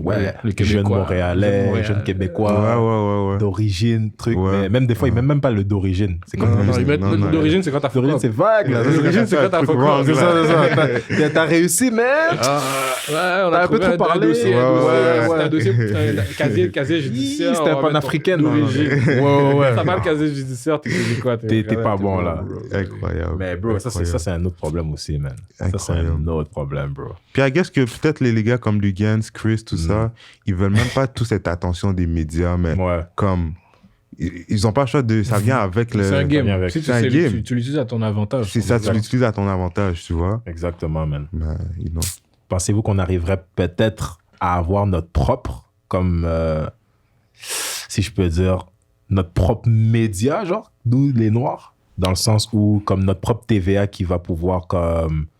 Tu vas voir ça divulgué partout, on est vraiment représenté tel quel, parce que quand on regarde BET et tout, c'est pas vraiment, c'est pas all that. Ça l'était, mais plus maintenant. Plus maintenant. Mais la télévision, c'est mort, hein. La télévision, c'est mort. À quel point les content creators aux États-Unis ou au UK, comme issus des diverses communautés noires, ont su utiliser toutes ces nouvelles technologies comme YouTube ou les plateformes de diffusion de vidéos sur demande à leur avantage. Puis nous aussi au Canada, ici au Canada, on est encore en retard intellectuellement. On pense encore que c'est à la télé qu'il faut qu'on perce. Oublie ça, mets ça sur le site. Commencez à vous regrouper en tant qu'association de content creators pour créer des chaînes et faire du contenu quotidien de manière disciplinée qui va mettre de l'avant et nous représenter de la manière dont on veut être représenté. Je pense que c'est pas très simple à faire, mais c'est très évident, en fait. C'est très évident que c'est la solution. Donc, je pense qu'on pourrait, mais ce sera pas à travers la télévision nationale ou quoi que ce soit. Mais ça, c'est fou, ça. Puis je vois aussi que si on prend des gars comme Donald Trump, par exemple, on dirait que... Moi, je n'ai pas son bac du tout, je veux préciser ça. Mais c'est comme si, même pour des gars comme lui, puis d'autres comme lui, comme les médias ont beaucoup d'influence sur comment on va t'afficher. Puis on dirait que comme on l'a affiché comme étant vraiment quelqu'un qui l'est pas. C'est un ignorant, là. C'est comme, je veux vraiment préciser que comme, il est pas... Il n'y a rien de bon en tout cas, que moi, personnellement, je trouve envers lui. Mais c'est comme si t'es pas sur les médias, tu files pas, tout simplement... Juste sache que comme on va vraiment... Une mauvaise presse. Exactement. Mais pourquoi maintenant tu penses que les médias, ils l'ont bâché comme ça du début jusqu'à la fin? Même encore live, il est plus là, puis tu vois, il continue. Même là, c'est ça l'affaire. Je pense que c'était comme au niveau de l'élite politique aux États-Unis, je pense qu'ils le voyaient juste comme une bombe à retardement, ce gars-là. Dans le sens, ils ne pouvaient pas le contrôler, ce gars-là allait faire ce qu'il voulait. Puis c'était un risque pour leur stabilité. Moi, je trouve qu'avoir cette personnalité-là, c'est quand même bon, tu vois. Dans le sens que où est-ce que on peut pas être contrôlé, genre, on peut rien te dire. Tu vas faire vraiment... avoir cette attitude en tant qu'individu. Juste avoir cette attitude, tu vois. Mais je vois ce que tu veux dire. Tu vois, donc, tu sais, moi, si tu me demandes de faire un choix entre qu'est-ce qu'il y a maintenant puis qu'est-ce qu'il y avait comme il y a quelque temps, c'est assez simple dans ma tête. C'est fou, ça, c'est assez simple. Mais tu vois, comme maintenant, il y a Biden et Kamala. Elle, je sais pas où est-ce qu'elle est. Il m'énerve. Je sais pas. Il donne mal à la tête. Justement, lui, il donne vraiment mal à la tête. Mais je me dis que ces deux-là sont rentrés à cause de l'opinion publique. Ça marche pas. Tout ce qui est comme décidé à cause de l'opinion publique, ça marche pas parce que c'est les médias qui ont comme envoyé ces genres d'informations-là, tu vois. Exactement. Puis ça, moi, je suis vraiment contre tout ce truc-là, tu vois. Il y avait tellement de célébrités, tellement d'organisations, tellement de personnes qui ont pris le bac à Biden puis Kamala. Là, tu te demandes pourquoi. J'ai jamais vu autant de propagande pour faire passer un président. J'ai jamais vu ça de ma vie. Cardi B a fait une interview avec Joe Biden. Wow! J'ai jamais vu ça. Mais ça, c'était vraiment que comme la communauté noire pour gagner le vote de la communauté noire. Et puis ça, c'est un problème aussi. On est trop facilement achetable. Parce qu'on va jamais faire nos recherches nous-mêmes pour savoir, OK, mais c'est quoi son agenda politique? C'est quoi leur plan budgétaire? C'est quoi? C'est ça que tu dois calculer quand tu votes. C'est pas juste de, il a fait un entrevue avec mon rappeur préféré, je vais le prendre, ou il a donné 2-3 petits mots en créole pendant sa tournée. On fait pas ces recherches-là. Exactement. On fait pas ça. Quelque chose de fucked up, bro. On fait pas ces recherches-là. C'est cancel. Je sais pas si... T'as cancel aussi. Biden... Il y a plein de trucs que j'aurais pu dire. Bro, mais je sais pas. En fait, t'as fait un bon sujet. C'est un sujet qui me passionne, entre guillemets, là. Mais comme... Non, je pense que des fois, les gens sont juste pas prêts à... Les gens sont pas prêts, bro. Juste à ouvrir leur esprit. Même pas à comme penser d'une certaine façon, mais juste d'ouvrir leur esprit à voir, OK, peut-être je devrais checker ça. Tu vois, juste pas être fermé, tu vois. C'est ça. Mais... Tu vois, j'ai pas envie de trop parler. Non, pas de baser son opinion sur ce que les médias disent. Non, c'est ça. Ça, il faut juste que tu enlèves ça de ta tête. Enlève ça directement. Moi, le jour là, vraiment, où j'ai commencé à vraiment comprendre que je veux rien savoir des médias, c'est parce que moi, je suis énormément la politique africaine. Puis, tu sais, le portrait qu'ils ont dressé de, par exemple, il y avait la guerre civile en Côte d'Ivoire, c'est même juste un peu après les Ouattara, Gbagbo, ils ont dépeint l'un ou l'autre, c'était comme... Moi, quand je vais parler à des Ivoiriens qui vont là, c'est tout le contraire, qui me disent que l'un tel est légitime, l'autre n'est pas légitime. Ou quand ils venaient parler du Congo, ils parlaient de Kabila, j'étais comme... Congo, Kadhafi. Non. Kadhafi, on va pas se mentir, c'était quand même un peu un malade. Il a quand même fait des trucs très, très fous avec les opposants. En Libye, il était très autoritaire, comme abus de son pouvoir énormément.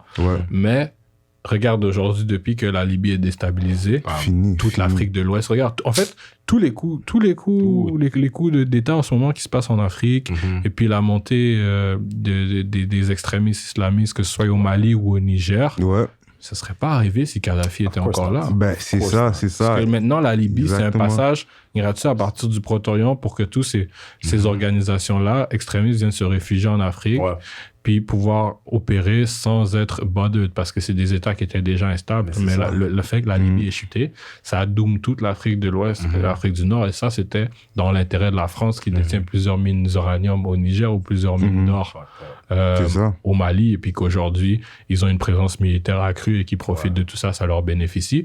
Et quand tu réfléchis, qui était le plus derrière qui poussait pour que Kadhafi tombe? C'était Sarkozy, président de la France. Il n'y a rien qui arrive pour rien. Il n'y a absolument rien qui arrive pour rien. L'image qu'ils ont donnée à Kadhafi, c'est zéro un enfant de cœur. C'est un dictateur, c'est jamais un enfant de cœur. Ils ont tous du sang sur les mains. Mais je te dis, il y a toujours un mal encore pire qui arrive derrière, tu vois. Au lieu d'assurer une transition qui faisait du sens, ils ont juste canardé le gars. Ils ont laissé le peuple à eux-mêmes, aux mains des rebelles. C'est quel pays qui a vraiment fait en sorte que, genre, qui meurt, genre, dans le sens que... Parce que c'était carrément un assassinat, tu vois. C'est l'OTAN, mais lead par les États-Unis et la France beaucoup. C'était Barack Obama et Sarkozy qui... Les autres peuples étaient un peu moins réticents. La Russie n'était pas trop chaud et tout. Donc, c'est vraiment la réponse à ma question. Surtout eux. Ça a répondu à ma question. T'as pas remarqué que, justement, après ça, tu vois... Surtout sur Instagram, je voyais ça souvent, là. Tous les trucs d'esclavage. En Libye, en Libye. Il y avait plein de vidéos, on voyait plein de...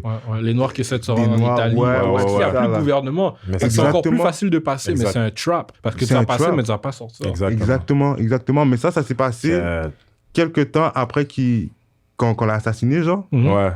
Mais là... En tout cas... Yo, bro, dis. Regarde, tu vois.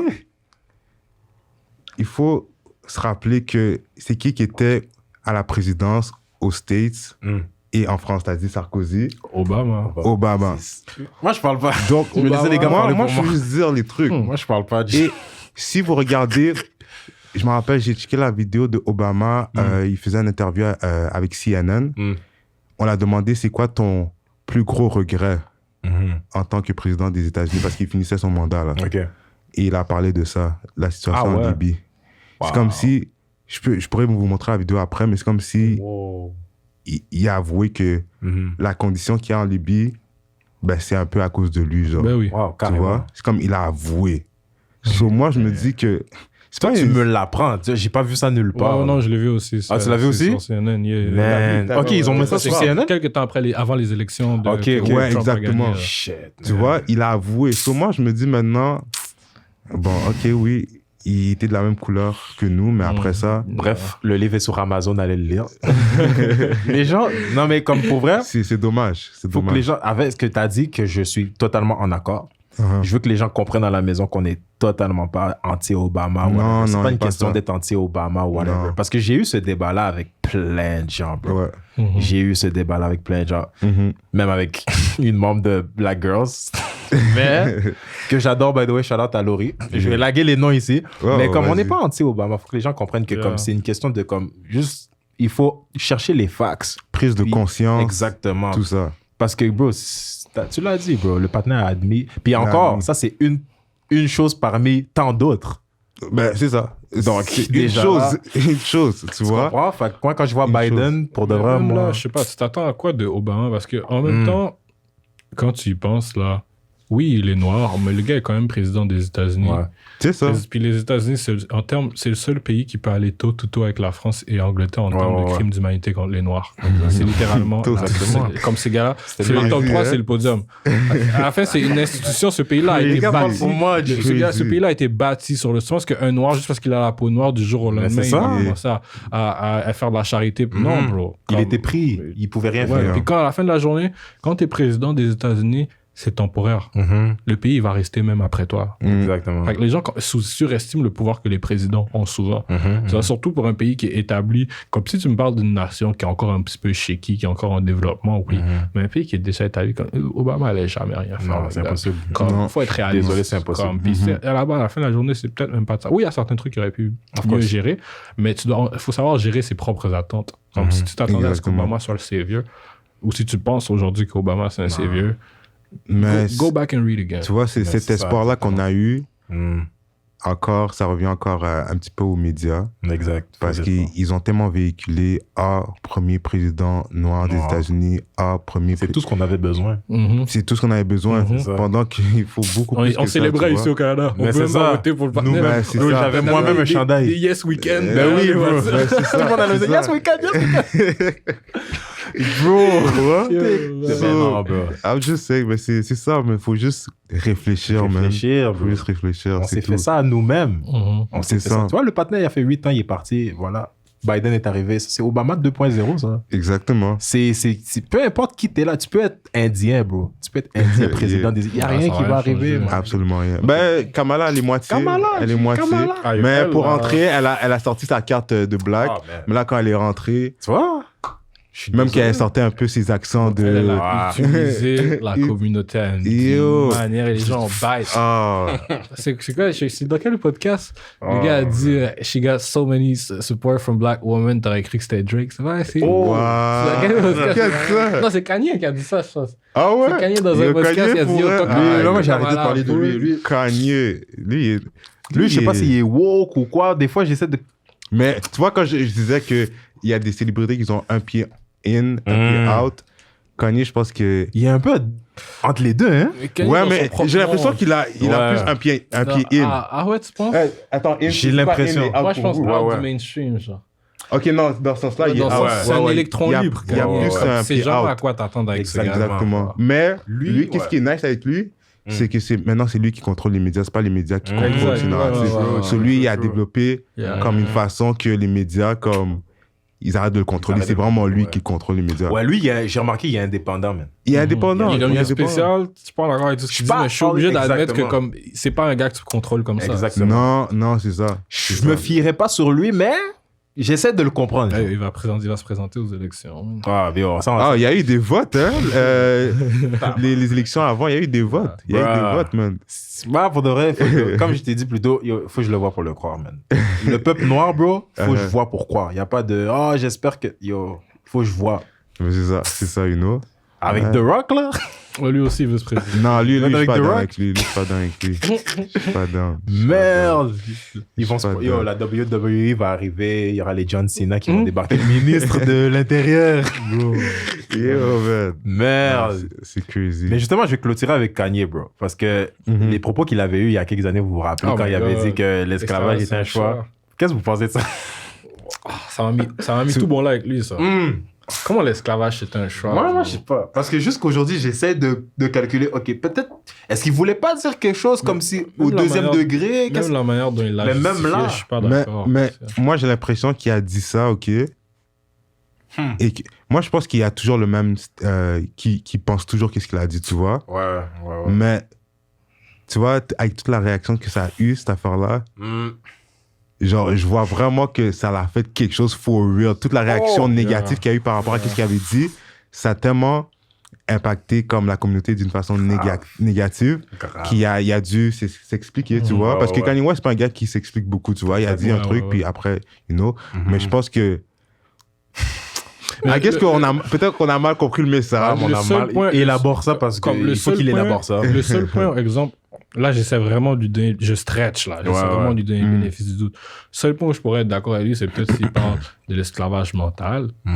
Mais c'est zéro de ça qu'il parlait. Il parlait de tout l'événement, comme les 400 ans de l'esclavage et tout ce qui s'en est suivi avec la colonisation. Et tout, comme... C'est pas un choix quand t'as toutes les plus grandes puissances mondiales qui se mettent d'accord pour te détruire. Exact. Tu vois? Je pense qu'il parlait plus peut-être d'aujourd'hui, genre. S'il parle d'aujourd'hui, c'est même là, parce que si tu parles d'esclavage physique, en Libye, c'est pas un choix, là. Eux, ils essaient juste de traverser ou de se rendre, c'est pas un choix, tu vois. Peut-être si tu parles d'esclavage mental aujourd'hui, c'est vrai, là, il fait beaucoup plus de sens. Comme on disait, tu choisis toi-même de nourrir ton cerveau seulement avec des divertissements et des distractions, sachant que ton peuple est dans telles conditions que quand tu vas aller à tel endroit, tu peux subir de la discrimination, puis tu n'essaies pas de t'équiper, de t'outiller pour contrer ça. Ça, c'est un choix. Exactement. Et beaucoup de Noirs, malheureusement, font ce choix-là de rester, en fait, de rester dans cette zone de confort ou dans ce déni. C'est ça. Là-dessus. C'est pour ça que je me dis, ce gars-là, il doit élaborer ce sujet-là. Parce que... mais je pense pas que c'était mal intentionné du tout. Non, je pense pas. Je pense pas. Ça, je lui donne. Moi, je pense pas. Non, moi, ça m'a mis tout. Mais je suis plus dans avec lui à partir de J'ai pas. Mais imagine, attends, écoute ça. Imagine s'il avait dit ça, puis que sa femme était black. Est-ce que tu penses que ça aurait fait une différence dans la réaction des gens?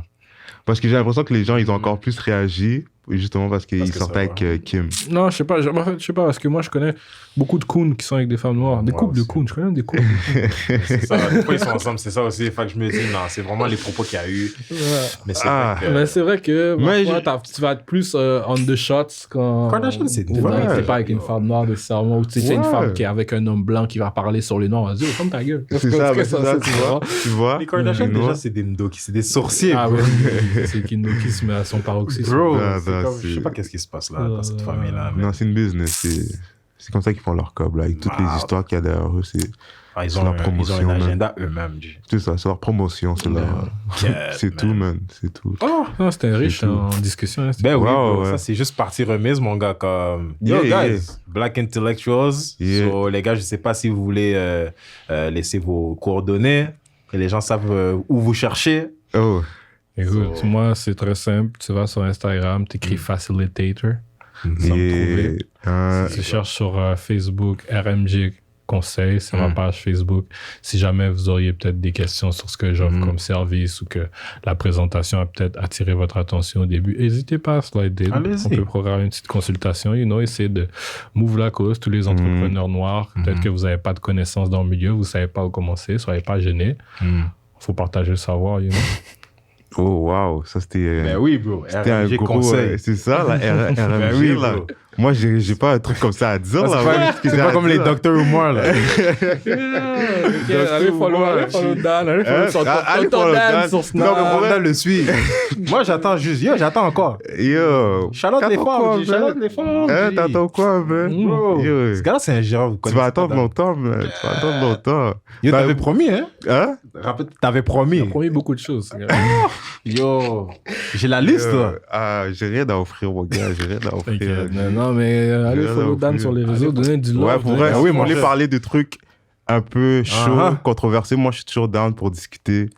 So, peu importe le sujet. De toute manière, vous risquez de nous voir ici plus souvent. C'est ça. Yo, ils seront là tout souvent. C'est ça. So, moi, je sais pas, Black Agenda Part 4, je sais pas, mais on aura plein de sujets. All 2022. On aura plein de sujets. So, pour résumer, en gros, guys, il faut avoir un éveil de conscience. C'est même pas juste afro-descendant, hein, comme nous, on accepte tout le monde. C'est juste vraiment qu'on veut apporter de la lumière dans certains enjeux que nous, on vit.